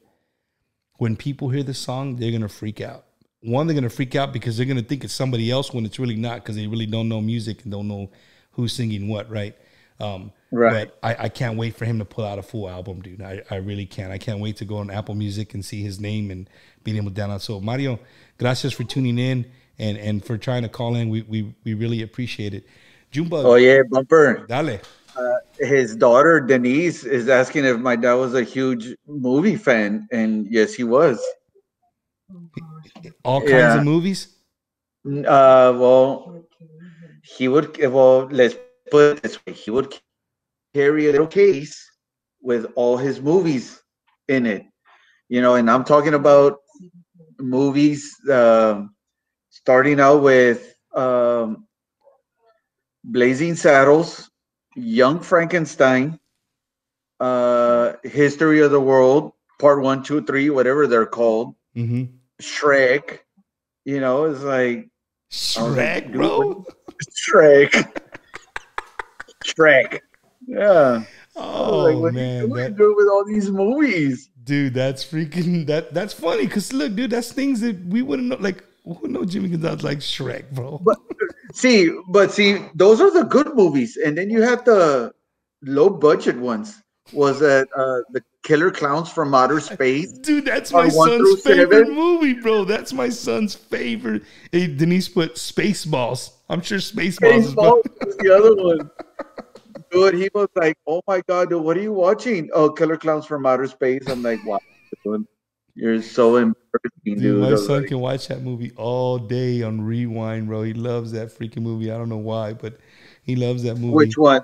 Spaceballs? No, Killer Clowns from Outer Space, bro. He loves that movie. I try watching it and I can't, dude. He knows all the clowns, Shorty, and all these other ones. He makes me laugh, bro. He's got an old soul.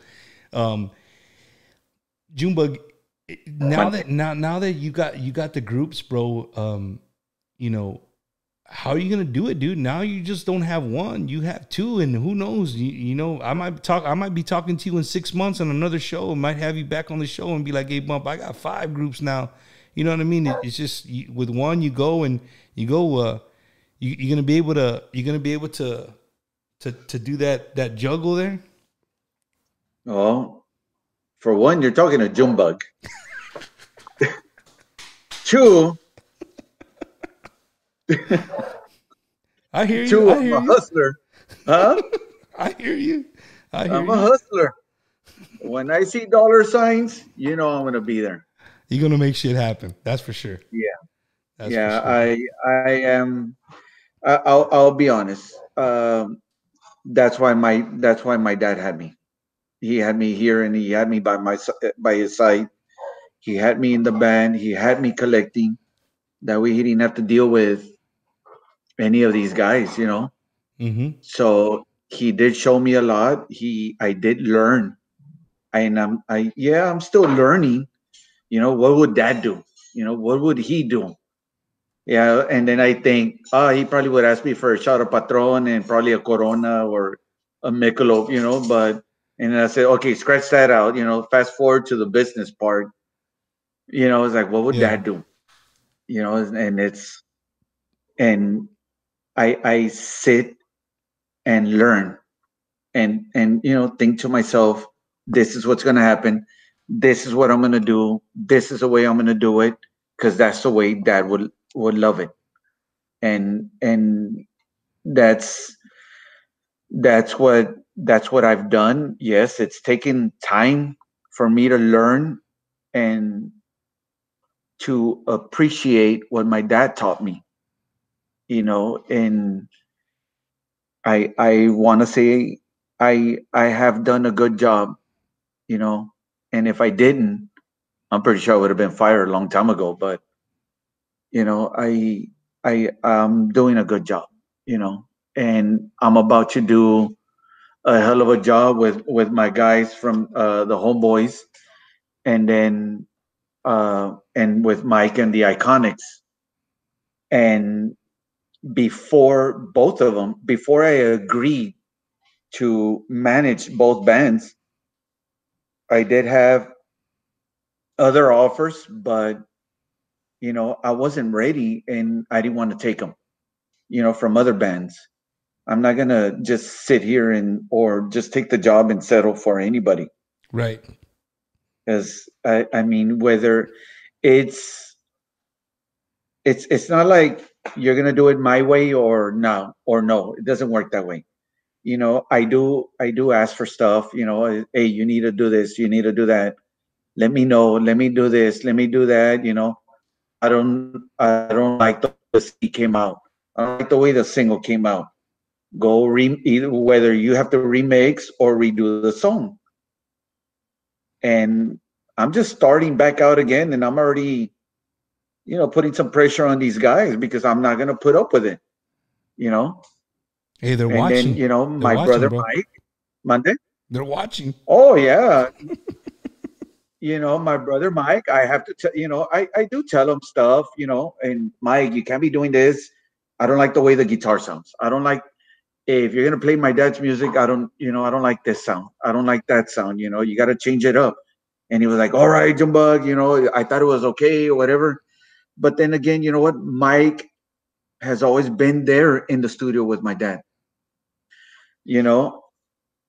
Oh, Denise says en el último minuto. Oh, yeah. That was the name I of the, I that's the just song saw she was that. trying to talk about. Yeah.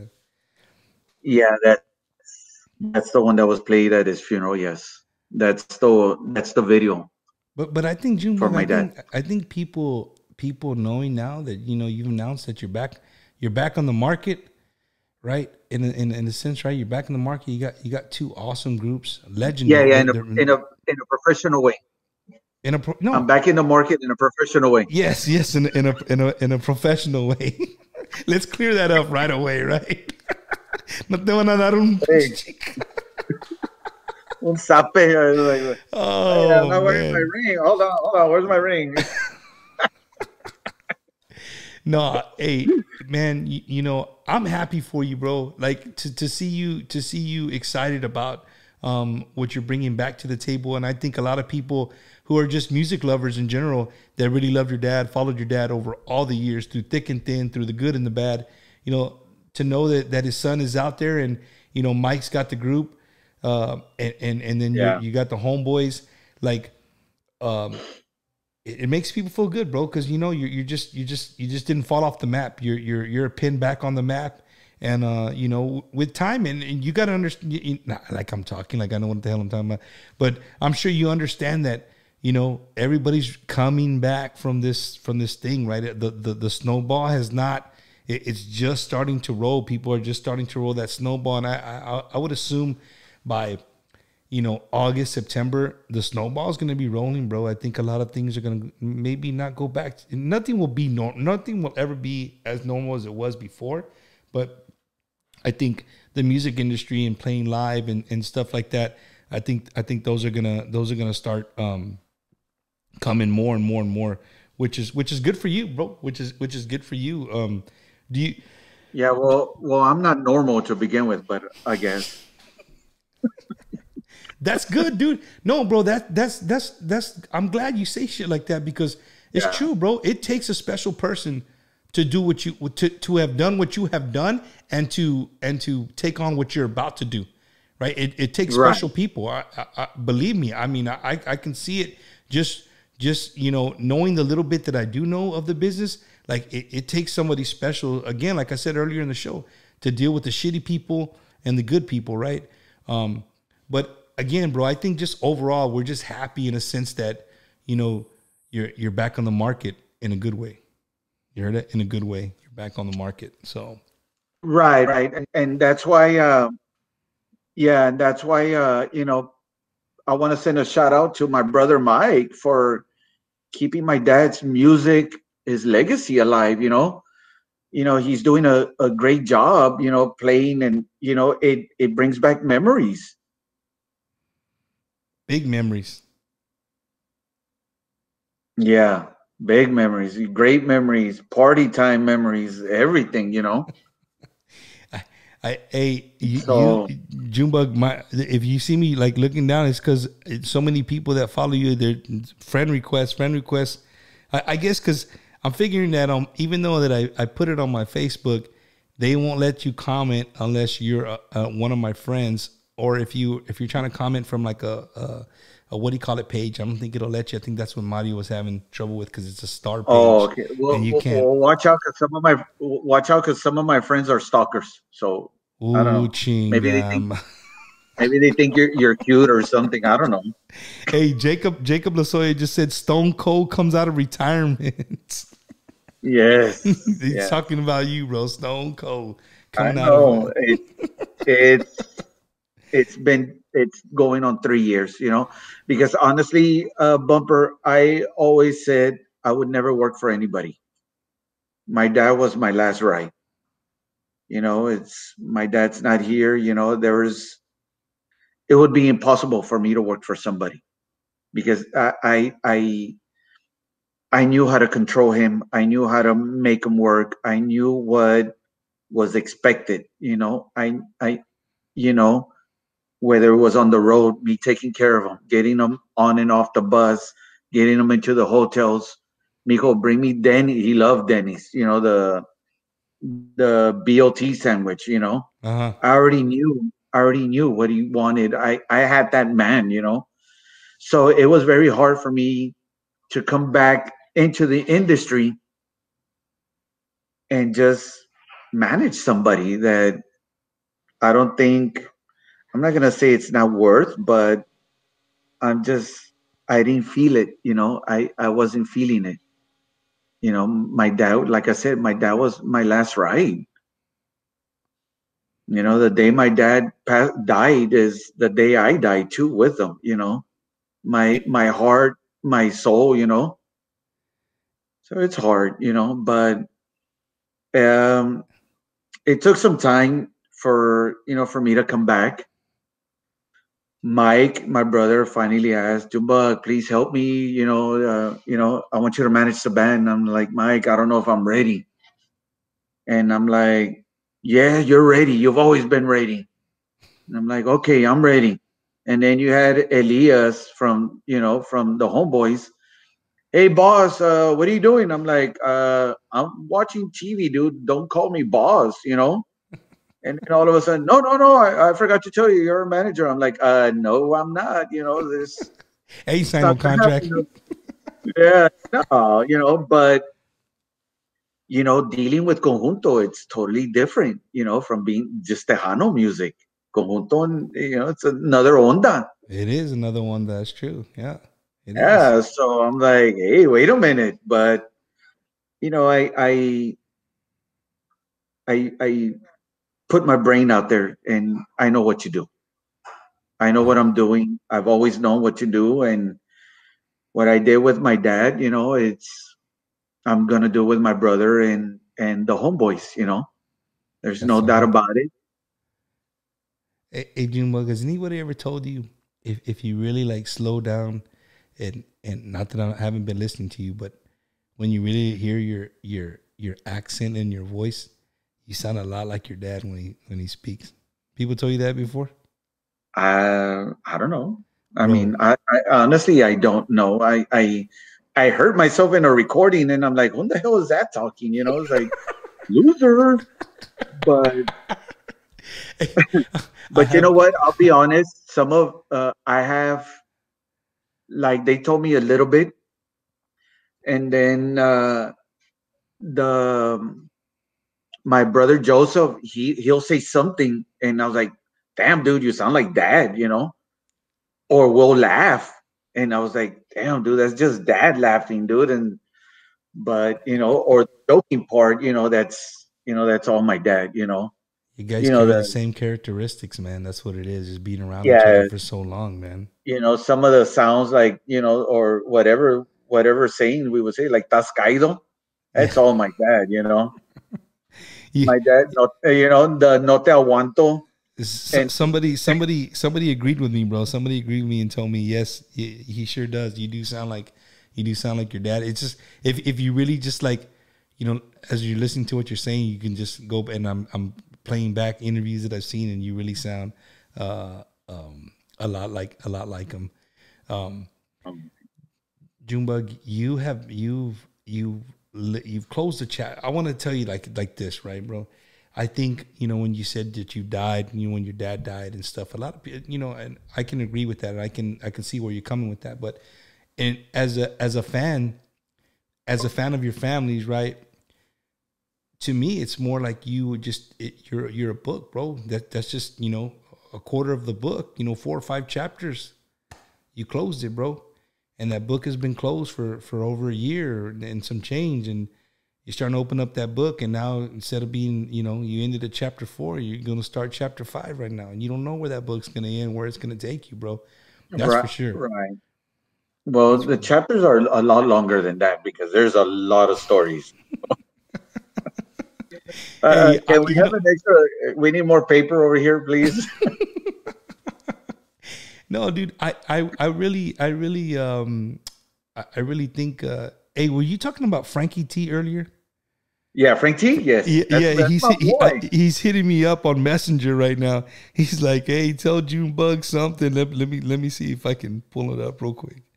He said, "Hello, Junebug, Frank T from Dallas West Club." So Yeah, tell him I need an open. He always gives me an open tab at the West. I don't know if there, I'm supposed to say that, but yes, hey, there you go. And my name is Bumper Gomez. Frankie T Trevino. Let me when I go over there. Frank T. Yeah, I put it on Junebug's tab. Whatever Just I show drink. up with me. You're good. Hey, dude, but you know what? Have you ever thought maybe that if you could if some people they don't like it because they're like, well, I'm not a writer. I can't put that on paper, right? Or I can't type that. I can't. But there's some people they hire people and you just kind of sit around and they pretty much type up everything you say. I think it would be a good idea that maybe a book of yeah, I story Junebug stories, life on the road with Jimmy G and Mazz, right? Right. I'd buy the shit. I'd buy it. I mean, definitely if it just had like personal bits and stories of stuff that you're not going to hear on a podcast or you're not going to hear You know what I'm saying? I'm sure fans would buy it, dude. You'd be surprised. I mean, I tagged you the other day.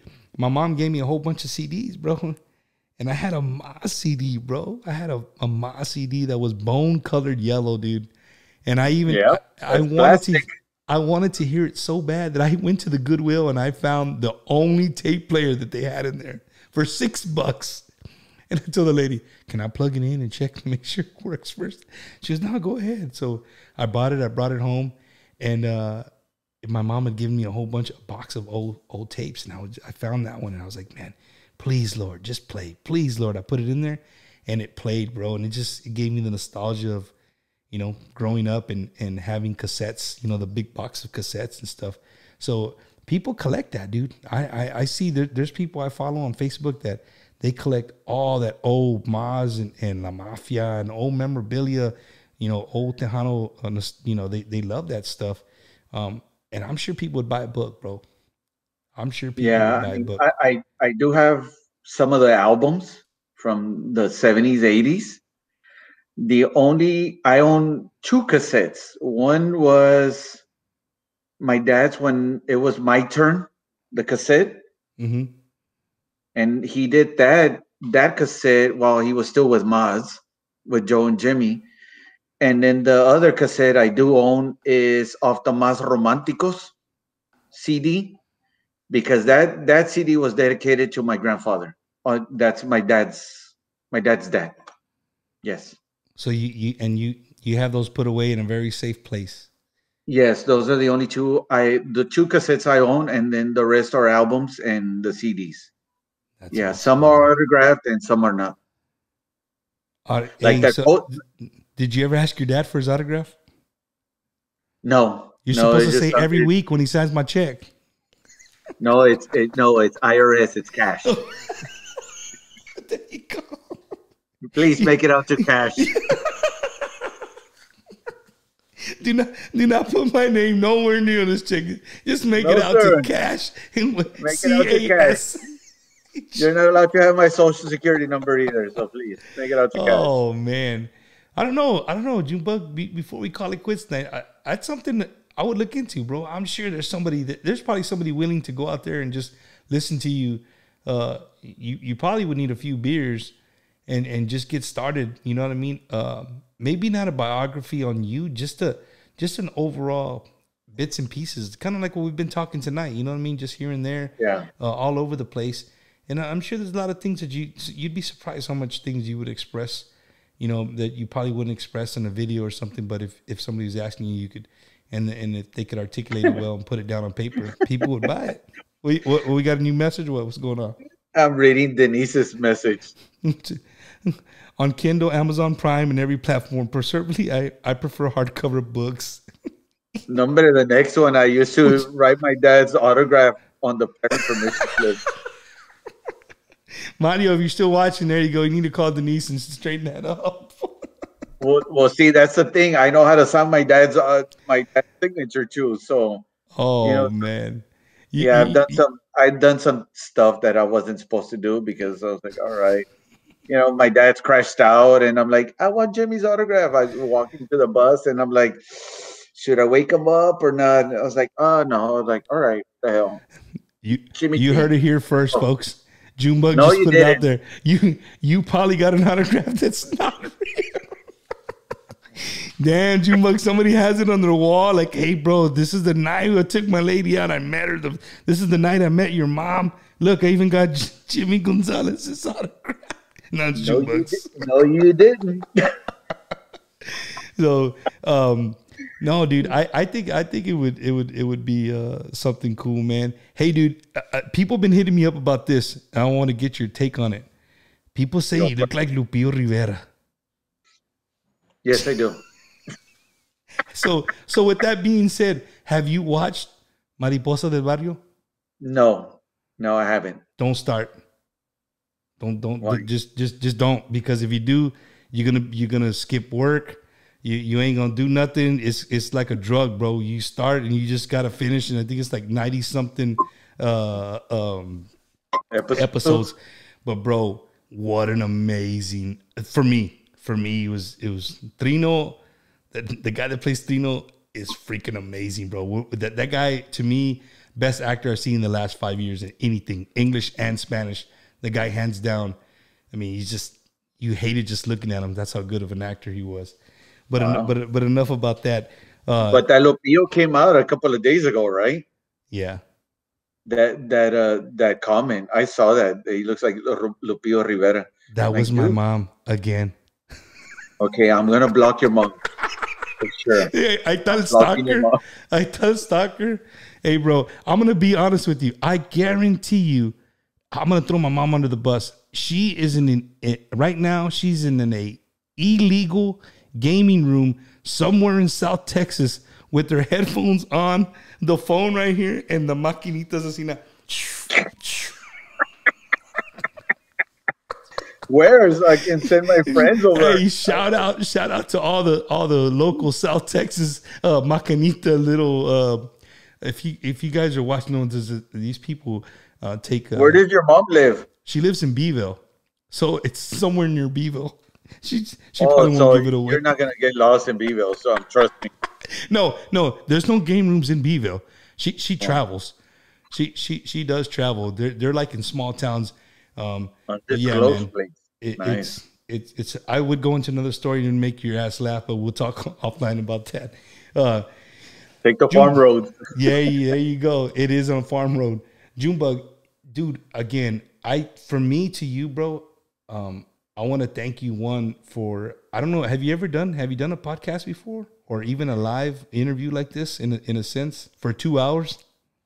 No, the last time I did an interview was at my dad's services, but before that, it's always been behind the scenes, this, do that, Dude, but yeah. That's what makes tonight special for me, bro, because I knew that. I knew that you're lying. I knew that you're the muscle behind the thing. Nobody ever just says, "Hey, that's the manager. Let's talk to him." They always want to talk to the artists. They want to talk to the band members. They want, right? But you're the guy like this in the back, picking. Oh, your mom's in Kennedy. I'm gonna send the troopers out there. Hey, dude, and my brother's with her on. Better save some bail money, girl. Oh man, dude. My sister called one day. She's like, "Hey, I need some money. The game room got raided and they arrested mom." And I said, "What time was this?" She was about 1 o'clock in the morning. I said, "Shit, it's 10 o'clock in the morning. They're gonna let her out by noon. They signed off on her own." She goes, "You sorry?" Yeah. My mom was there on speaker. She just wanted to see if I would give her money. But hey, Junebug. For real, bro, going back to you, bro. One, I want to thank you. Two, I think this interview, a lot of people got to just see a little bit of who you are, right? I mean, you see the name, you see the guy at the door, you see the guy telling you, get the hell back, you can't come over here. But he's not being an asshole just to be an asshole. That's his job. His job is to take care of everybody and get people where they need to get to. So I want to thank you, bro, for coming on to Wacky Wednesday and just opening up, bro. I mean, like I said, I asked you every single question you answered. There's the one, sometimes I ask people questions that just kind of give me the look like, no. I think you come from an amazing family, bro. And like I said, I think if you're going like on like you said, I told you, you're closing a chapter and maybe you're closing a book and starting a whole new book. You could look at it like that. But people are happy, bro. I'm glad people are happy that you're back into the industry on both the Tejano and the Conjunto side, which is really cool. Maybe we'll see Junebug with a hat tilted to the side with some cowboy boots on. I don't know. A ver. No. I do own boots, but no cowboy hat. My head's too big. Hey, I thought I'd throw it out there, bro. I thought I'd throw it out there. I'll wear my mask. I'll wear my dad's mask instead with boots. There's a guy, Steven Martinez, says nothing beats the days we had at Graham Central Station in San Antonio. We had some amazing times and some great memories. Enjoyed working alongside them. Yeah. Steven was a security guard at Grand Central Station in San Antonio, and I'll be honest. Grams in San Antonio, Grams in McAllen, they would bend backwards for my dad, and they would do anything for my dad, and they knew I was in charge. And they would do anything I asked them. Hey, I need a couple of security guards. I need this. I need a couch. I need. Can we get buckets of beer? Can we? Yeah, And usually they don't take care of their artists like that. Yeah. But for some apparent reason, Steven was, hey, dude, I'm gonna stay here with your dad. I'm gonna protect him. And I'm like, okay, well, I mean, it's me and all my brothers. I mean, what more protection do you need? He's like, no, I'm going to take care of your dad. Nobody's going to come close. No autographs. You tell me whatever you want. Whatever you need to do, just go ahead and do it, and I'll take care of your dad. Don't worry about it. And Steven, I'll be honest, Steven was a hell of a friend. He still is. He's a great friend to the family, to my brothers. He was my dad. Jimmy, do you need anything? Jimmy, can I get you this? Jimmy, are you hungry?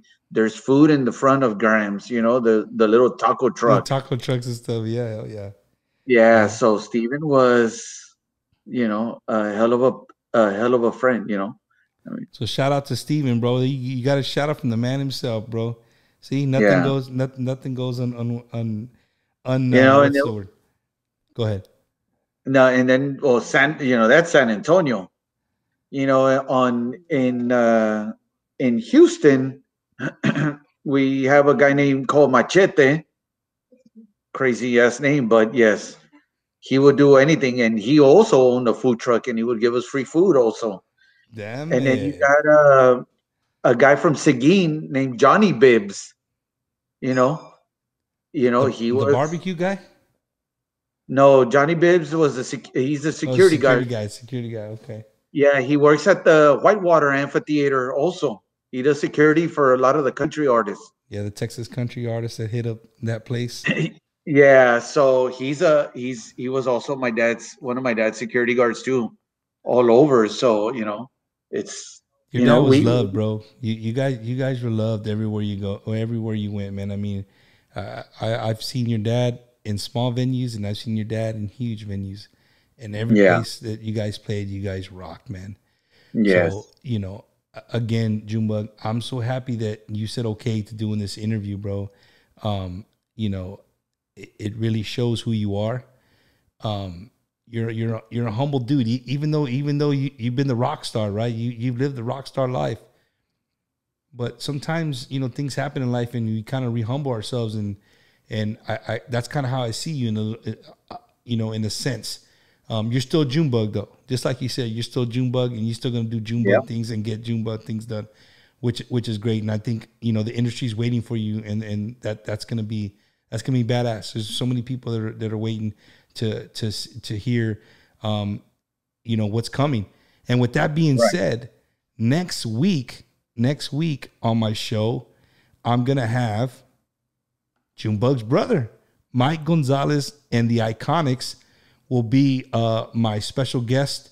Probably remotely again.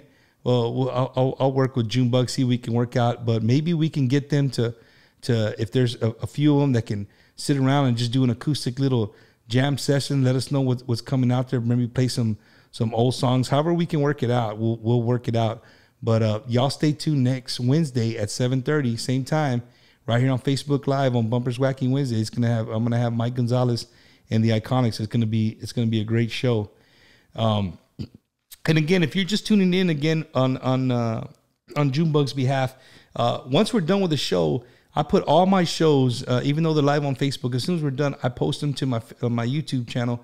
So if you look up Bumper Gomez on YouTube, subscribe to the channel, share it, like it, comment, whatever. I have different artists. You heard me mention Mario Monticello earlier. I have a couple of his interviews on there. Just all kinds of different people. There's it's not just musicians, but I do have quite a bit of musicians on there.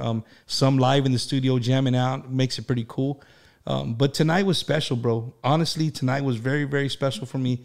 Just the fact that I had somebody who lived and you know, breathed Mazz. You know what I'm saying?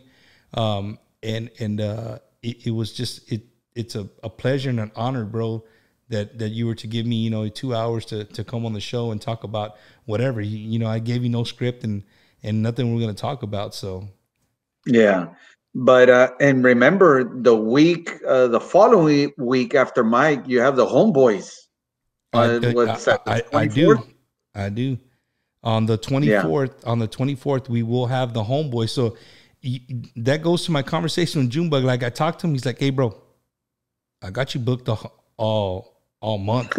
So I'm like, "Dang, bro, you filled up my calendar quick." He goes, "Hey, that's what Junebug does." I say, "Hey, I'm not gonna argue, bro. I gotta promote my bands here." Yeah, I hear you.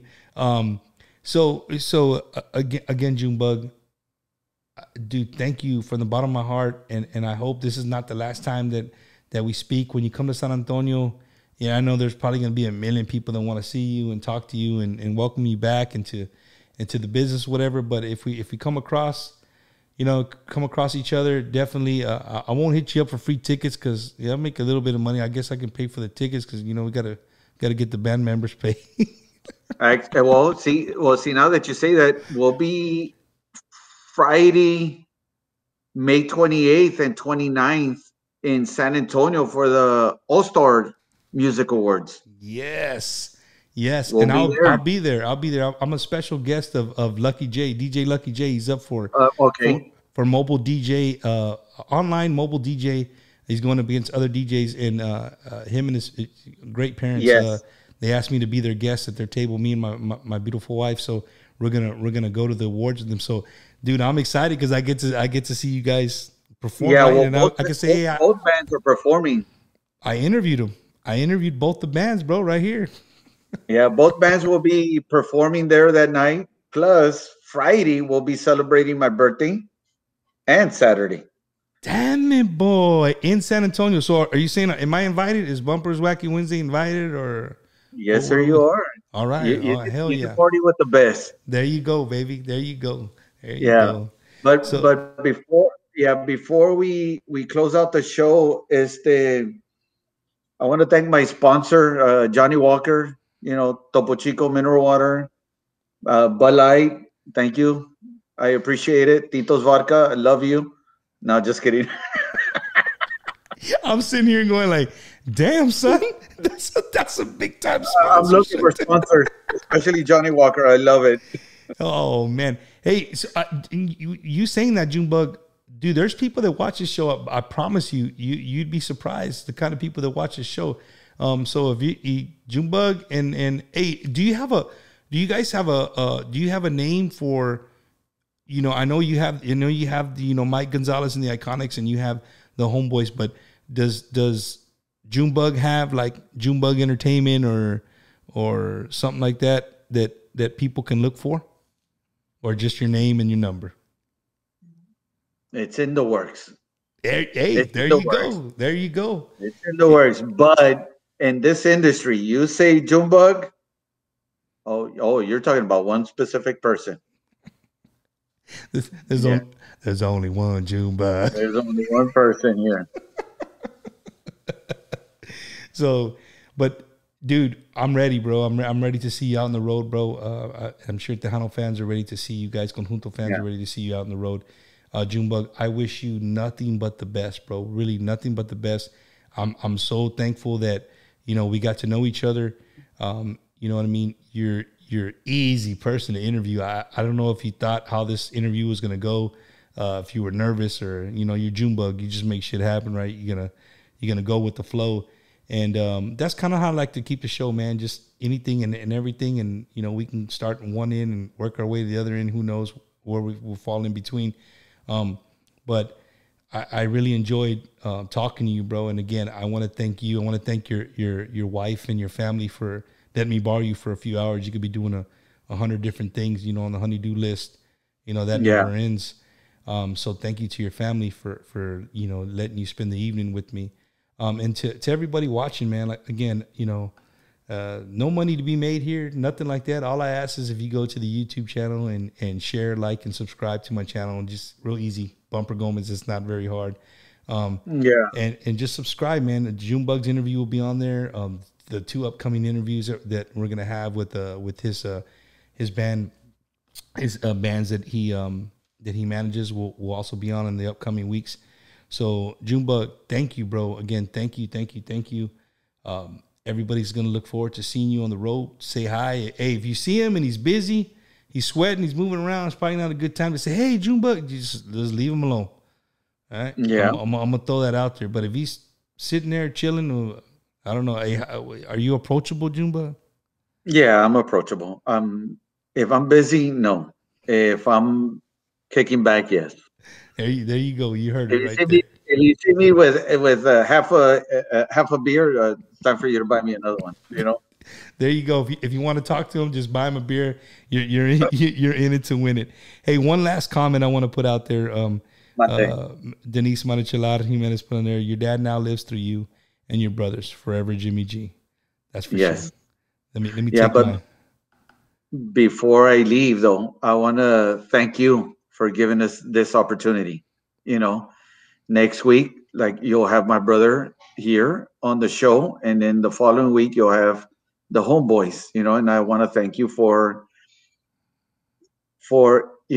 everyone.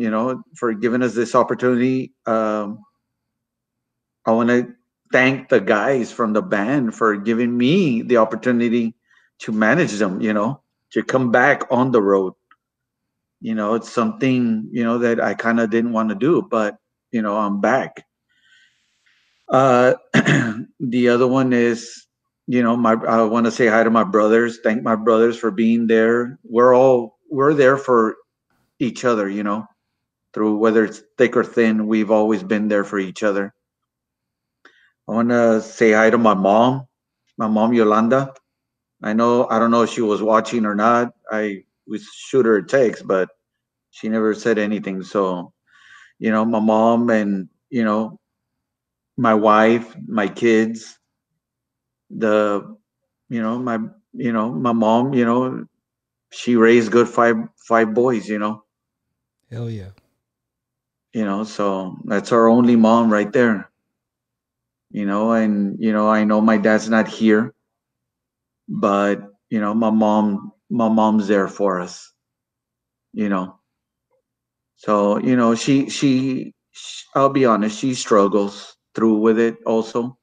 She goes, sees my dad maybe like 3-4 times a week, goes and cleans the headstone, make sure the flowers are, intact, everything, the grass is cut, and like, well, some of us, we work during, all day. So my mom's the one that's always there, Right. My mom's been there. So, we love our mom, I mean, that's what we have, you only have your parents, you have your mom and dad, and that's all you got. And yeah, family's family, but you only have one mom, one dad, and you got to appreciate it. And appreciate it while they're here, not after. That's true. And, with my dad, we were born and raised Mazz, we run Mazz through our blood. We run Tejano through our blood. So, it's been a ride, and it's just, it ain't over. It ain't over. It took a turn for its worse, when, my dad left, 2018, but I think I'm back on the road, I'm back on it. And I'm about to move forward, bigger and better things. I wanna put both bands back in that same position and status my dad was in. So that's what I'm striving for here. So the band members watching, you got some big shoes to fill, man. So, all of them, they already got in trouble. So yeah, that's what he called it, man. Again, Junebug, like, you're really just showing who you really are, man. And I greatly, greatly appreciate that. Like, you know what I'm saying? People can see the man behind the scenes and what it takes to do what you do. And like you said, Yeah. you know, like in my show, I really like to say, you know, life's like I really like to talk about people's lives, and everybody has a path. I say that every week. Everybody has a path, and some people's paths are very straight and narrow. You know, they just take one step in front of the other, and they start, you know, from the time they're born till they die, and they live a very straight life. But for some of us, you know, that shit's like a roller coaster, bro. It's got twists. It goes backwards. You know what I mean? It goes forward. It upside down. But all that matters, man, is at the end of the day is that you get up, you dust yourself off, and you keep moving forward, right? With, Yeah. you know, one foot in front of the other. Whether you're going sideways or backward, just keep moving. That's it. Just keep moving, and life will get better, man. Life will get better. I think people really got to see, you know, that life hit you hard. You know, with your dad passing, life hit you hard. But I think right now you're in the process of that. You just dusted your shoulders off, cock them back, and pick your head up and be like, hey, I'm here and I ain't going nowhere. And this is what I'm bringing to the table. And that's what we're looking forward to, man. Yeah, of course. And, you know, I want to, you know, my dad, my dad loved his fans, you know, that he lived for that. He strived, his passion for, you know, for the Tejano music, you know, was his fans, you know, and I want to thank all of them, you know, thank you for being there, you know, Fiesta, you know, thousands and thousands of people at Fiesta. You know, we did the live recording at Fiesta. You know, it was excellent, you know, awesome night. You know, my dad wanting to take a picture in the middle of the crowd, and I was like, no, that's not gonna happen. And he goes, yeah, make it happen. I'm like, no. And look, and you know, behold, look at that. You know, the front cover is him in the middle of the audience. That's why I'm on it, because I was like, pretend you're one of the fans. I'm like, how? I'm like, just do one of these faces, you know. You know, so I was like, you know, the true fans of Jimmy Gonzalez y Grupo Mazz, you know, I love all of you guys, and I love every individual, and they know who they are. I love them all for supporting my dad, backing up my dad, whether you're here in Texas, New Mexico, Arizona, Las Vegas, Washington, Idaho, Colorado, Florida, you know, Kansas, Milwaukee, you know, Chicago, you know, you know, all those people that came in from out of town for the festival. That's who I appreciate, and that's who my dad loved, and that's what my dad kept on writing and producing and arranging badass music. It's plain and simple. Plain and simple. You know what? For you know, it's like I can easily say, "Hey, y'all got some big shoes to fill if you want to be in the Tejano industry," but I can't because everybody has their own talent. You know, Jay's an awesome singer. Jay has awesome music. You know, David Lee, Ramirera, David Mares.